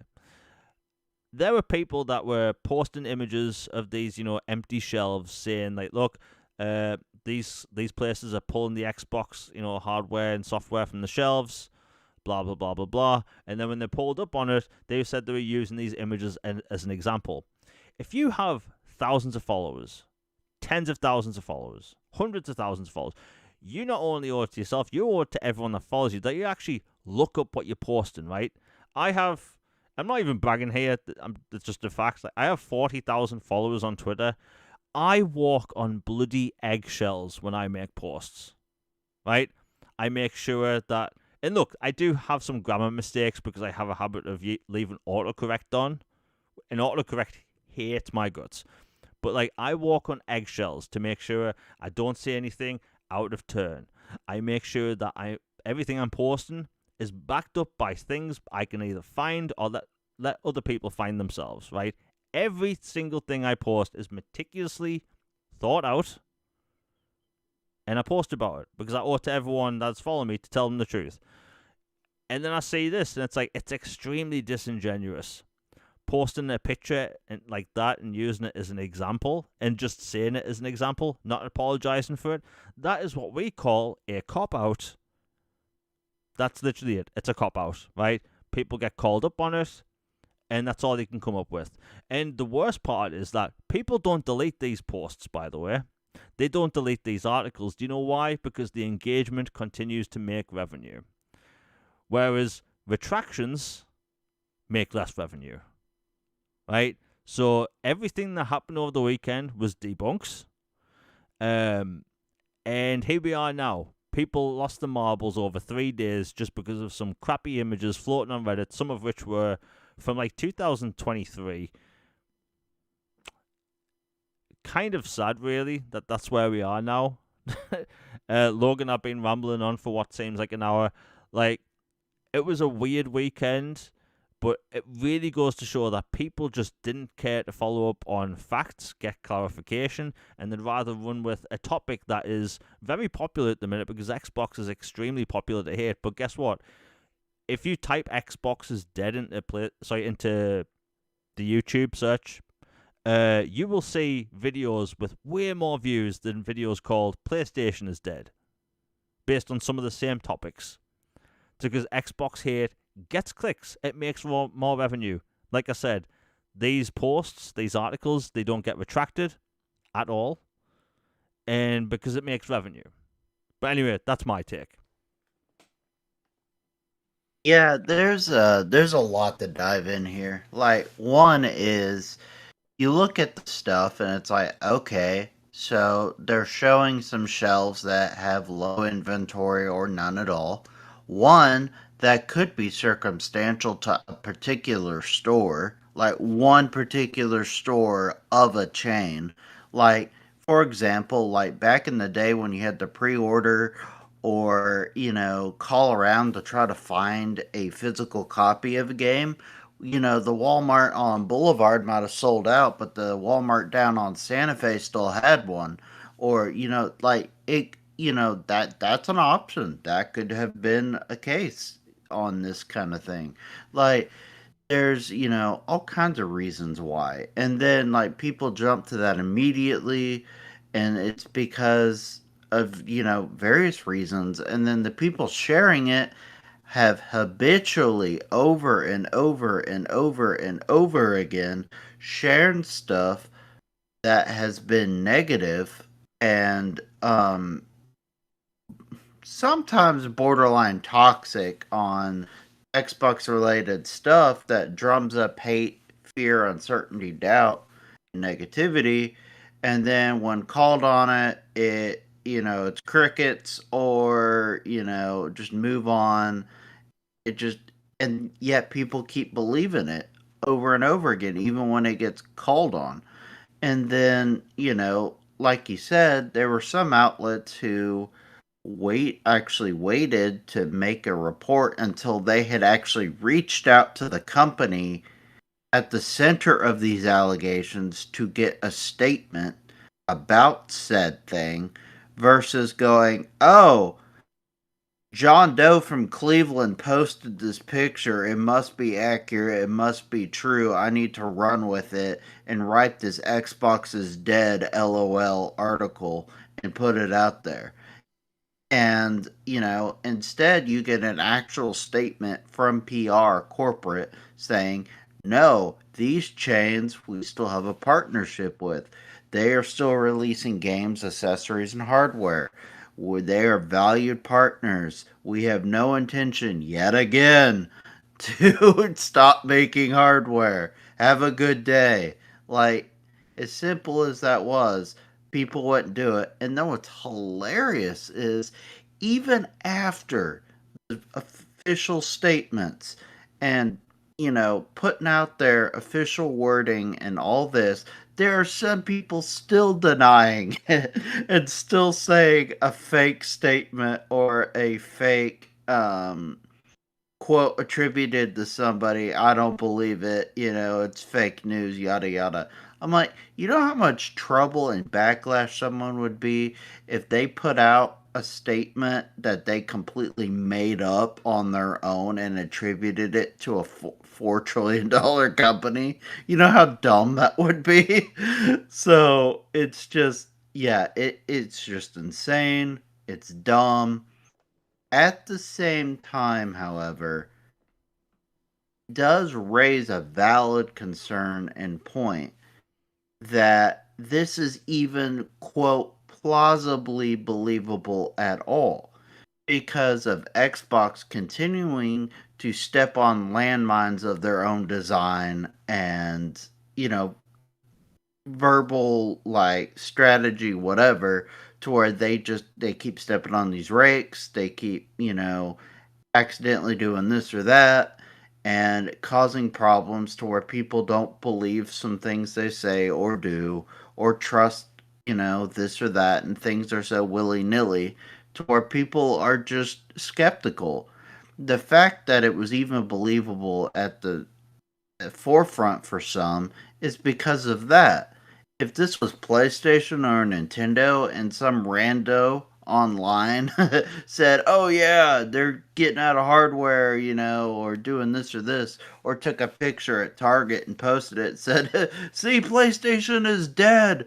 They have no games." People would be like, "Yeah, you're smoking something, buddy. Like they just sold out of their games. That's all that is. Move on." And they'd laugh it off and move on. But since it's Xbox, and because of Xbox's hilarious ability to keep this going, it became an issue. Yeah, look, it doesn't help that you have like some like million plus like subscribers or followers like putting out this Xbox is dead content willy nilly, right? Um, like Microsoft, we trying to think how to word this. People talk about Xbox stepping on rakes, but the truth is like if you look at all the games that came out this year that Microsoft's put out, like Microsoft's had the best first party lineup they've ever had, ever. Yet there's always negative news stories around them. Like, why is that? And I 100% believe what I'm about to say is true. I think people at Microsoft talk too much. Right? If you look at Sony, right? They've released Ghost of Yotei this year. The baseball game. And maybe I think Astro Boss, or was that last year? I think that was a year ago. But they've essentially released two games. Forget Concord, Jamie. Yeah, well, we'll get to that in a second. But like, they released basically one game this year ish, one or two games. They've had no roadmap. They've had a few state of plays, but they haven't had any crap because no one from Sony's doing podcasts all the time. Nobody from Sony's doing these interviews all the time talking about really think about it. How many times in this past year have we heard someone from Microsoft they've had to talk about next generation still happening? You have people from big media outlets asking Xbox employees if they are still making a next gen console. Yet we don't see these media outlets ask Sony employees, hey, is the PlayStation 6 even going to be... Are you shutting down the PlayStation division? We don't see that. And why? But one of the reasons is because people from PlayStation typically don't do interviews and podcasts on a daily basis, right? I think people from Microsoft, and I'm not talking about Aaron Greenberg. I think Aaron Greenberg, cool guy, like his marketing thing, that's what they should be doing, marketing. I think people from Microsoft going on to someone's like podcast or like a media outlet show or something, talking about the future direction of the platform, like that type of stuff scares people, right? Like change. Humans are creatures of habit. People don't like change by nature. So when they start doing the multi-platform talk last year, people lost their minds. Do you know there was people I would talk to on social media on a daily basis that I haven't spoken to since because they just left the platform, right? They left social media. People went nuts. Yeah, people went nuts, and people just don't like change. And people from Microsoft doing all these interviews all the time, I think that is the problem, right? So, like, yeah, Microsoft coming out needing to make a clarification on, like, the target thing, that's silly that even had to happen. People shouldn't have believed it. But the fact that you have 3 weeks ago someone making up a rumor that, hey, you know that next-gen Xbox they've talked about 6 times this year? They're not doing it anymore. People lost the marbles because they had reason to doubt because Microsoft has had a habit of talking too much and sometimes getting the words mixed up. You know? I think, look, last year, Sony had Concord. Concord was out for 2 weeks, and it was the biggest flop of all time. More so than E.T. E.T. has a physical landfill filled with copies that they couldn't sell because they made more cartridges of E.T. than there were Atari systems. Right? So they have this landfill that's filled. There's multiple documentaries about this thing, which is crazy. And Concord was a bigger flop, and they shut down a game that was out for 2 weeks, and they closed the studio. We didn't see anywhere near the amount of backlash for that as for what Microsoft got for cancelling Perfect Dark and shutting down a studio that hadn't put out a game yet. Why is that? Well, one, the Microsoft story gets more clicks. Think about it. What gets more clicks? Microsoft Xbox shuts down studio, ends Perfect Dark. Or Sony shuts down Firewalk Studios, ends Concord.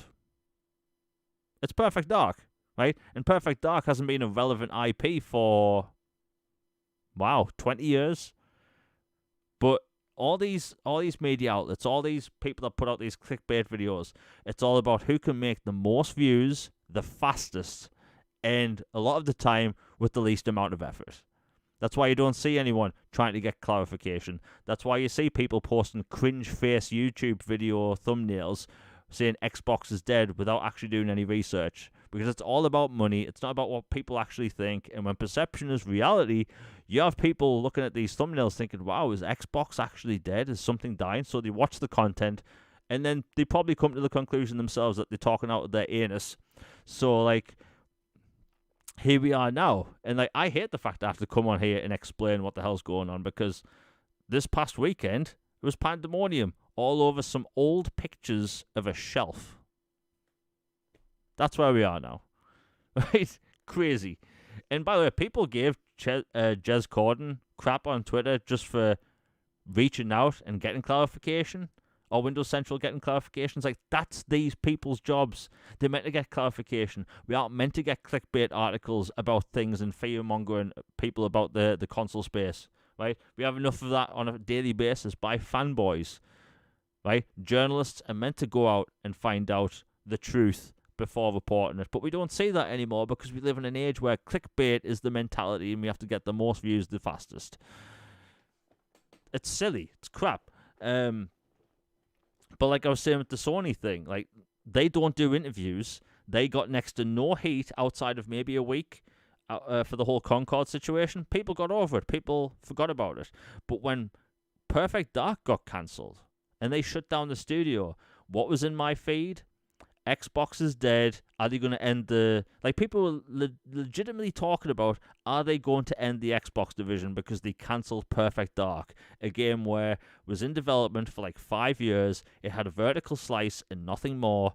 And as far as we knew, that's all that existed of the game, right? We never saw any extra concept art, no behind-the-scenes stuff, nothing. Yet, nobody talks about it the same way when Sony closes a studio or anything, right? Not defending what Microsoft's done this year with the price hikes, but like Jeff Keighley is basically trying to be the face of video games. We can all see this, right? You know, Jeff Keighley's Summer Games Fest, Jeff Keighley's opening night Gamescom Live, right? Jeff Keighley's The Game Awards, right? Jeff Keighley's Playhouse. Yeah, Jeff Keighley's Playhouse, Jeff Keighley everything. But really think about it. When Perfect Dark was cancelled, he posted on social media, you know, Microsoft shuts down Xbox Studio, the initiative cancels Perfect Dark. But do you know what he did with Concord? Firewalk Studios shuts down, ends Concord. And all of the replies for that post was like, why didn't you mention who shut down the studio? Right? When Sony raised the PlayStation prices, did he post about it every time? No. When Xbox did, he did. That's one of the big problems when people bring up this whole Xbox tax thing. I think Xbox tax is a phrase. I think we shouldn't use it because it makes people have this sort of like people have this whole tinfoil hat thing looking going on if you use that term. If you don't use that term and you just post the evidence and talk about it, then it's more legitimate. Like, people go out of their way to make one story look bad about Xbox, but not as bad when it comes to PlayStation. Like, look at this. Mario Kart is an $80 game, right? There was a little bit of hate at first. People got over it. But when Microsoft announced that they were going to raise the price of their games to $80, absolute pandemonium 5.0. People lost their minds, right? To the point where they announced that they aren't going to raise the price of games anymore, or at least yet, or whatever, right? Nintendo didn't get the same amount of hate. Why? Because of Mario Kart. Because it's an open world racer. Because apparently we've never had that before.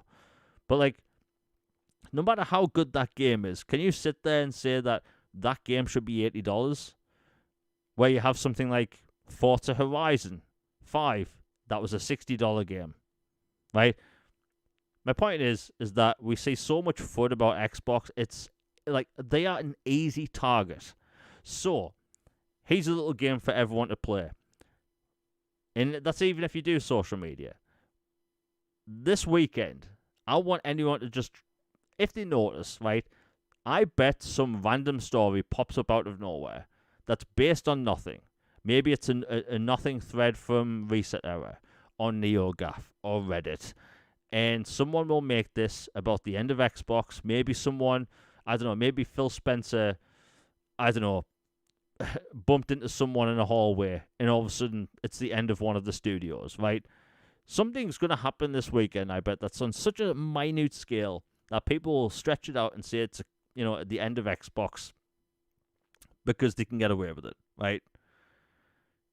Like, hell, we haven't to talk about this just because of some crappy old images on Reddit, right? People thought that it was the end of Xbox doing hardware because of a crappy old image on Reddit. I can't believe this, right? No, it's funny. Yeah. Oh, sorry. I was just gonna say an update on that. Like, I got a community note update about one of those photos that apparently, people community noted those photos now and included that if you look, there's 360 boxes or this in this photo. It's clearly dated quite a bit. Really? So, like, wow. Yeah, apparently one of the photos that was floating around there, maybe not all of them, but at least one of them, had even like legit 360 cases in an aisle, which you don't see generally anymore. Wow. So yeah, it was super fascinating that it even got community noted, and these people still have the balls to keep peddling it and posting it. Wow. I wish I could say that doesn't surprise me, but 360 consoles really? Oh my god. Again, people lost the marbles over an old picture, right? And look, let's say that was a picture from the UK. We don't bloody have video games sold in more supermarkets. Like, my local supermarket stopped selling games in 2013, right?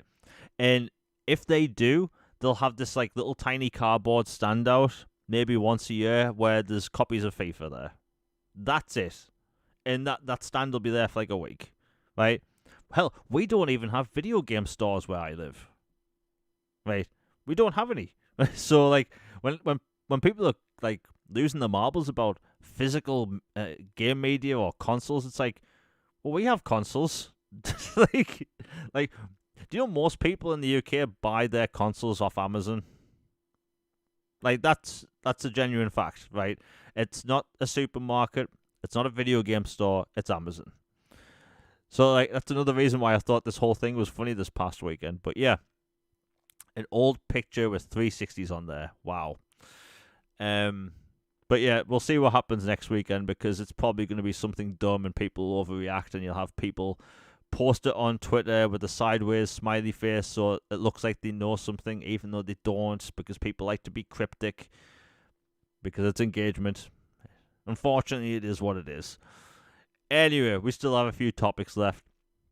If people enjoying the show, please hit like, share, and subscribe. I hate doing these little ads, but it helps with the algorithm, and as someone that doesn't do the whole clickbait thumbnail thing, it helps with the algorithm with the likes and stuff. And if you want to support the channel with super chats, it's greatly appreciated, and all goes back into the channel. Anyway, now we'll quickly do a quick update on Halo, because during the Halo Championship thing next week, it looks like we're finally going to see the next Halo project. Halo Studios has multiple Halo games in the works. It looks like we will be seeing the Halo remake, Halo Combat Evolved remake, up in action, which is meant to have modern gameplay mechanics such as sprint, climbing, and all that stuff. And you know what? I'm here for it. I like grabbing ledges in games. I like being able to run. I know that might be controversial for some, but personally, I'm okay with it. Logan, what do you think? Because it looks like we're about a week away from some Halo news. Yeah, I'm excited for this. Like, I adore the Halo universe. Love the gameplay, love the story, the characters, everything. So I'm really excited to see what it'll look like in Unreal Engine, and like what modern gameplay tweaks they'd add. Like, I doubt they'd go back and add a grappling hook all the way back then, but Oh no. like, sprint and some other stuff, and like, how in depth of a remake is this? Is it like, 1-to-1, or is it like we add extra missions that were maybe cut, or or they like, change the library hopefully, or they, add abilities or like some other stuff. Or maybe even change some story beats potentially. Like, I'm really fascinated to see how it works, because like, if you remember, like, the original one had like health kits and all kinds of stuff, and they didn't have those for the rest of them except for ODST. And like, it was just different than the other Halos. So I'm fascinated to see how it goes. I hope we see one of the other projects as well. Man, I still want that horror game as a Flood, like, just spin off would be awesome. And yeah, I'm super stoked for it, even though some of the rumblings out of Halo HQ have not been exactly positive lately. I'm still looking forward to this. Yeah, I mean, I take the whole rumblings of like studio stuff behind the scenes as, I think it's like an industry thing at the minute. Honestly, a lot of studios are having problems behind the scenes, whether it's creative decisions or like tech-related stuff. Like, I'm hearing basically from a lot of studios that everyone's having issues on some level, you know. But when it comes to like the Halo stuff next week, like you said, grappling hook in Combat Evolved, I can't see that happening. And I love the grappling hook in Halo Infinite. I think that is probably the best new gameplay mechanic in Halo Infinite. I still want to see a Halo Infinite sequel. I do think that will happen. Like I don't like. Look, I don't think the Halo Combat Evolved remake is going to exist as a vessel for a new starting point. I do not think that on any level. I think the remake is just going to be that. It's just a remake, you know.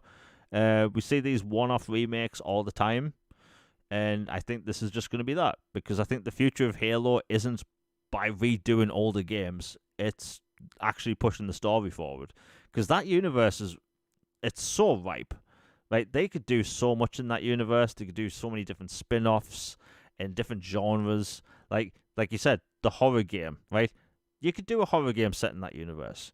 You can do a shocker to no one, a Mass Effect 3 style RPG in that universe with weighty gameplay in third person. You could do a Halo Wars 3 where it's just space combat, right? Literally anything. And I love Halo for that. So hopefully we just see that that universe opened up a little bit, because it kind of deserves it. If I remember correctly, that's going to happen on the 23rd, I believe, next week. I'll have to double check. I thought it was the 20th. Maybe I'm wrong. I don't know. It could be, but there's a lot of gaming events over the next week. I think even THQ is going to have something on next week. I know it's not a full showcase, but something's happening.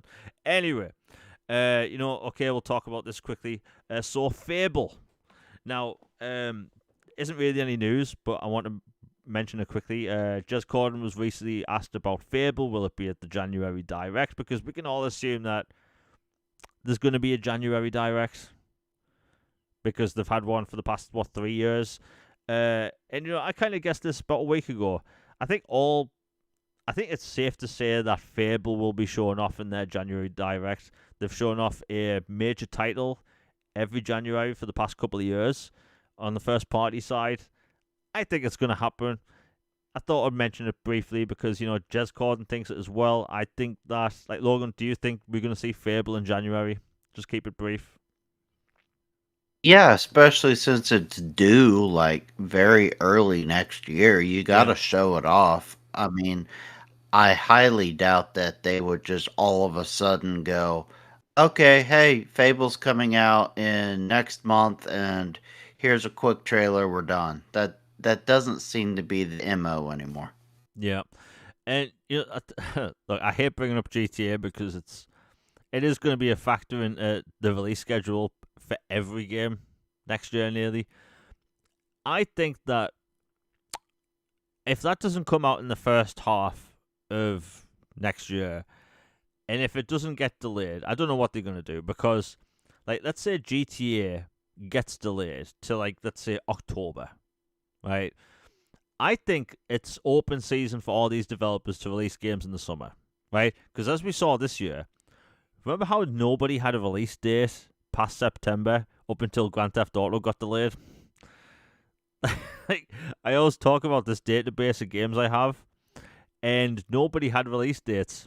In fact, one developer did. That's wrong. One developer did, and it was for the new Double Dragon game. That was the only game that had a release date past September before Grand Theft Auto got delayed. Because all these developers, I don't want to say terrified in a mean way, but, like, if you release a game around GTA 6, you're not doing yourself any favors.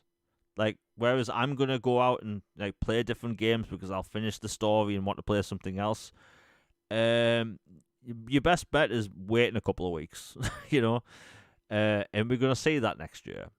So, like, I think Fable's release date, I think that is really dependent on when GTA comes out. I could be wrong. I'd love to be wrong. But I think GTA is going to be a huge factor next year. Alright, okay, let's see what we've got next. Okay. Now, people might notice the title's changed several times over this whole video. Long story short, I have a bunch of titles ready to go for most podcasts, and I always copy and paste the wrong one. Shocker to no one. I make errors. I'm only human. So when Sony put Hellblade, bloody hell, all these names are too similar. When Sony put Helldivers 2 on Xbox back in August, they had a smashing success. It's people estimated it sold a lot, like over 1 million copies. And still in the UK, it's number 5 on the Xbox store. So this game's done really well. The deluxe edition with the DLC stuff, that I believe is number 12 on the Xbox store months after launch. So like Sony's had a huge success with this game. They hired someone to basically oversee the whole multi-platform stuff on their side. And like if you're Sony, and some people have taken this to heart in the past, and it's like I'm not saying it literally, but like if you're Sony and you don't have many live service games in general, they have their baseball game, they have this, Helldivers 2, and they have Marathon coming out in, I assume, 2026. Like, they don't have any other live service games really to bring over. So, like, if you're Sony, you look to bring over games that aren't really, we'll call them console sellers, right? If you don't own a PlayStation to already play Spider-Man from 2017 or 2018, there's a chance that you weren't really going to buy one to play that game in the future. So that game is essentially, and I said the same thing about Sea of Thieves, by the way, before all the multi-platform stuff, right? You take a game, look at it, has it maximized its current install base on the platform? If the answer is yes, put the game elsewhere. I 100% believe that was the case with Sea of Thieves. I think they're going to do that, or should I say Sony is going to do that with Spider-Man and with games like Days Gone. These games that have been out for a long time.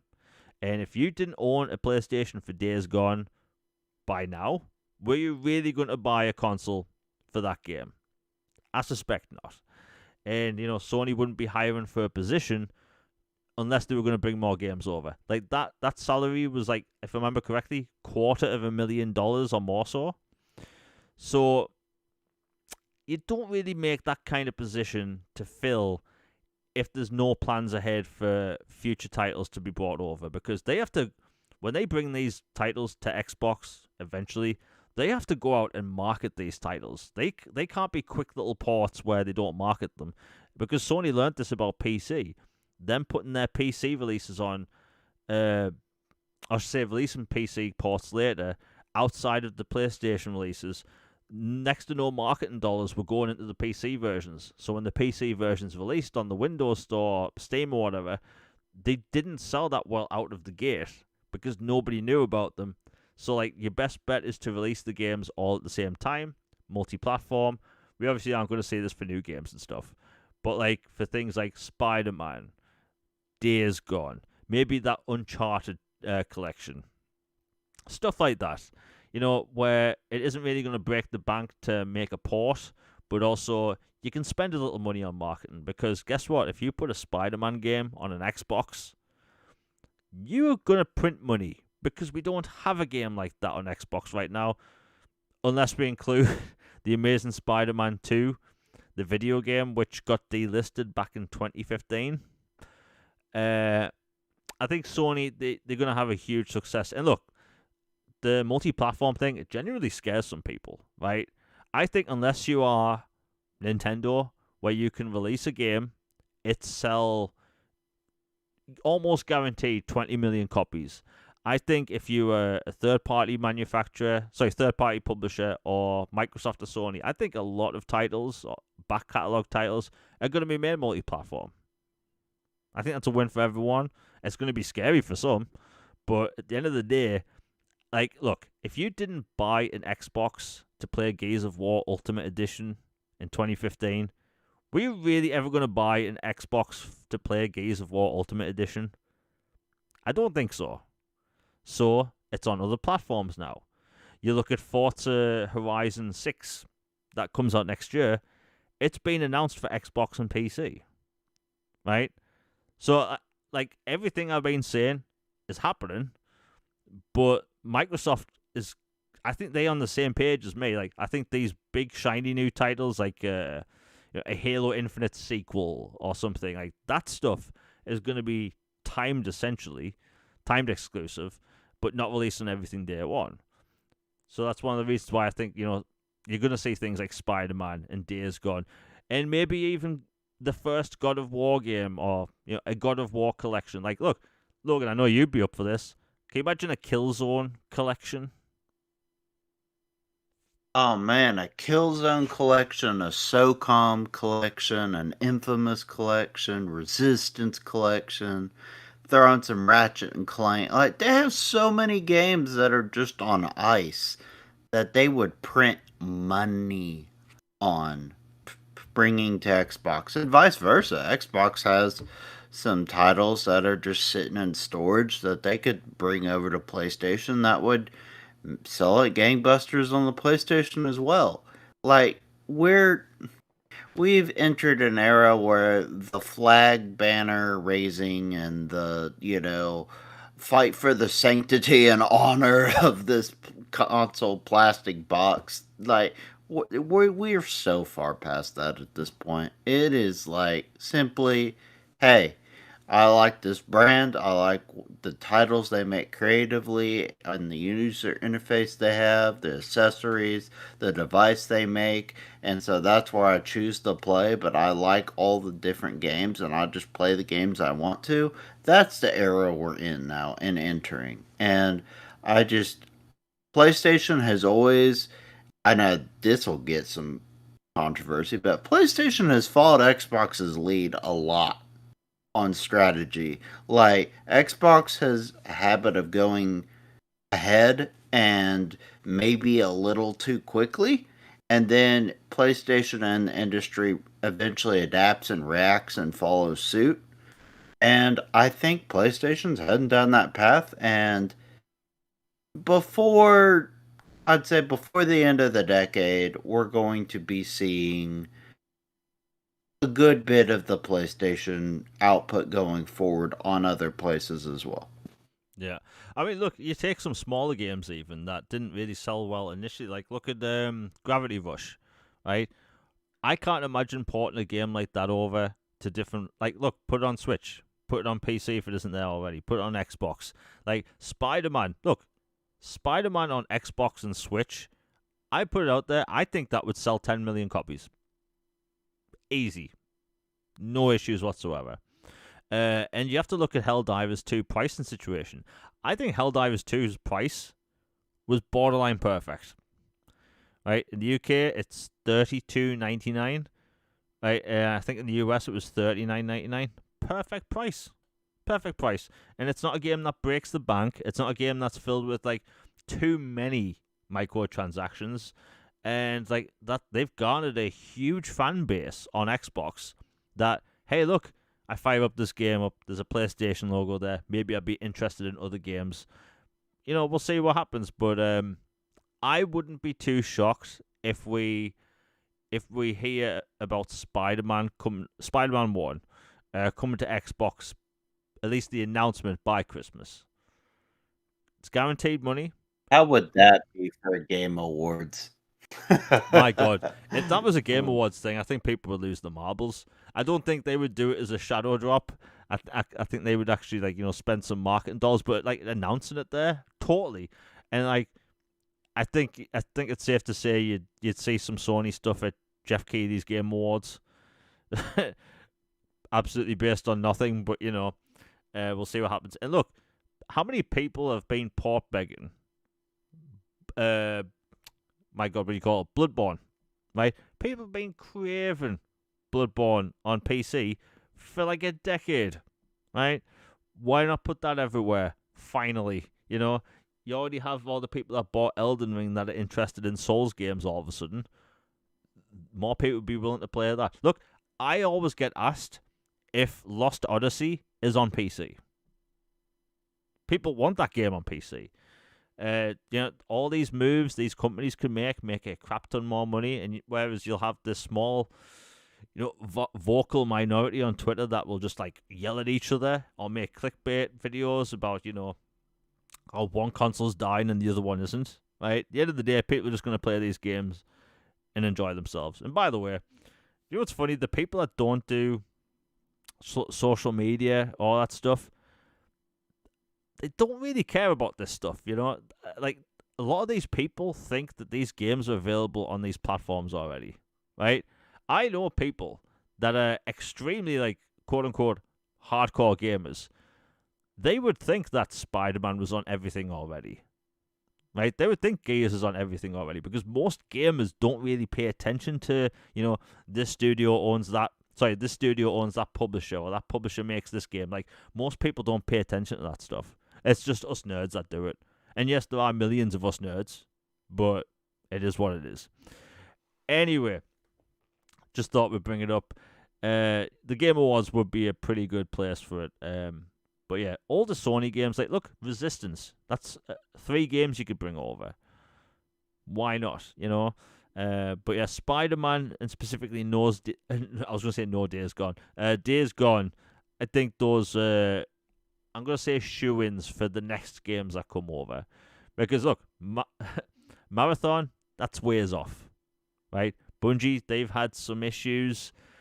They've had issues for like a decade now in some form. They really need to get their stuff together, but we'll see what happens. But anyway, everyone in chat has been amazing. We could have gone on for another hour with all the topics we've got because literally we have about 8 topics left, but we'll end the show now. Save some for next week. Logan, have you got anything else to say before we close out the show? Oh, I was just going to say, how funny would it be if Days Gone did come to Xbox and it actually scored higher? Would Sony approve a sequel then? I mean, you know what? That would be a good idea. I still think that's the dumbest thing, by the way. The fact that they had this... I know, it is ridiculous. You send 10 million, and you're like, oh, some blog boy gave it a 70. We can't make a sequel. Yeah, like, brand new IP, zombie-based game, sells 10 million copies, and the publisher's like, no, because of the Metacritic score.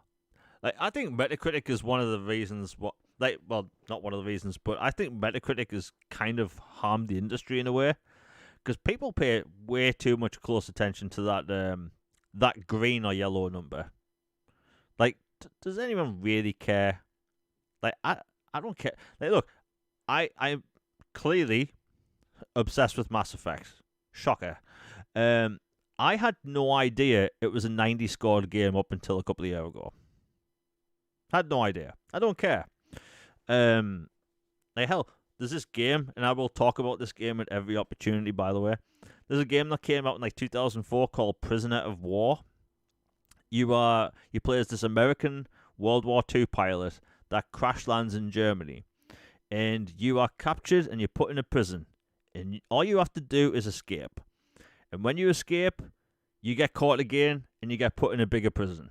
And then when you escape from that prison, you get caught and then you're put in an even bigger prison, right? So throughout this whole game, you get caught 4 times, and all you have to do is just escape prisons, right? It's a third-person game called Prisoner of War. There hasn't been a single game like it since. And that game got like a 60-something on Metacritic, right? Absolutely just horrendous. Don't know why it scored that low. But there hasn't been a game like it since. And I fear there may never, ever be a game like that ever again. People should stop paying attention to Metacritic scores. It's unfortunate that these publishers base their developers' bonuses on Metacritic scores.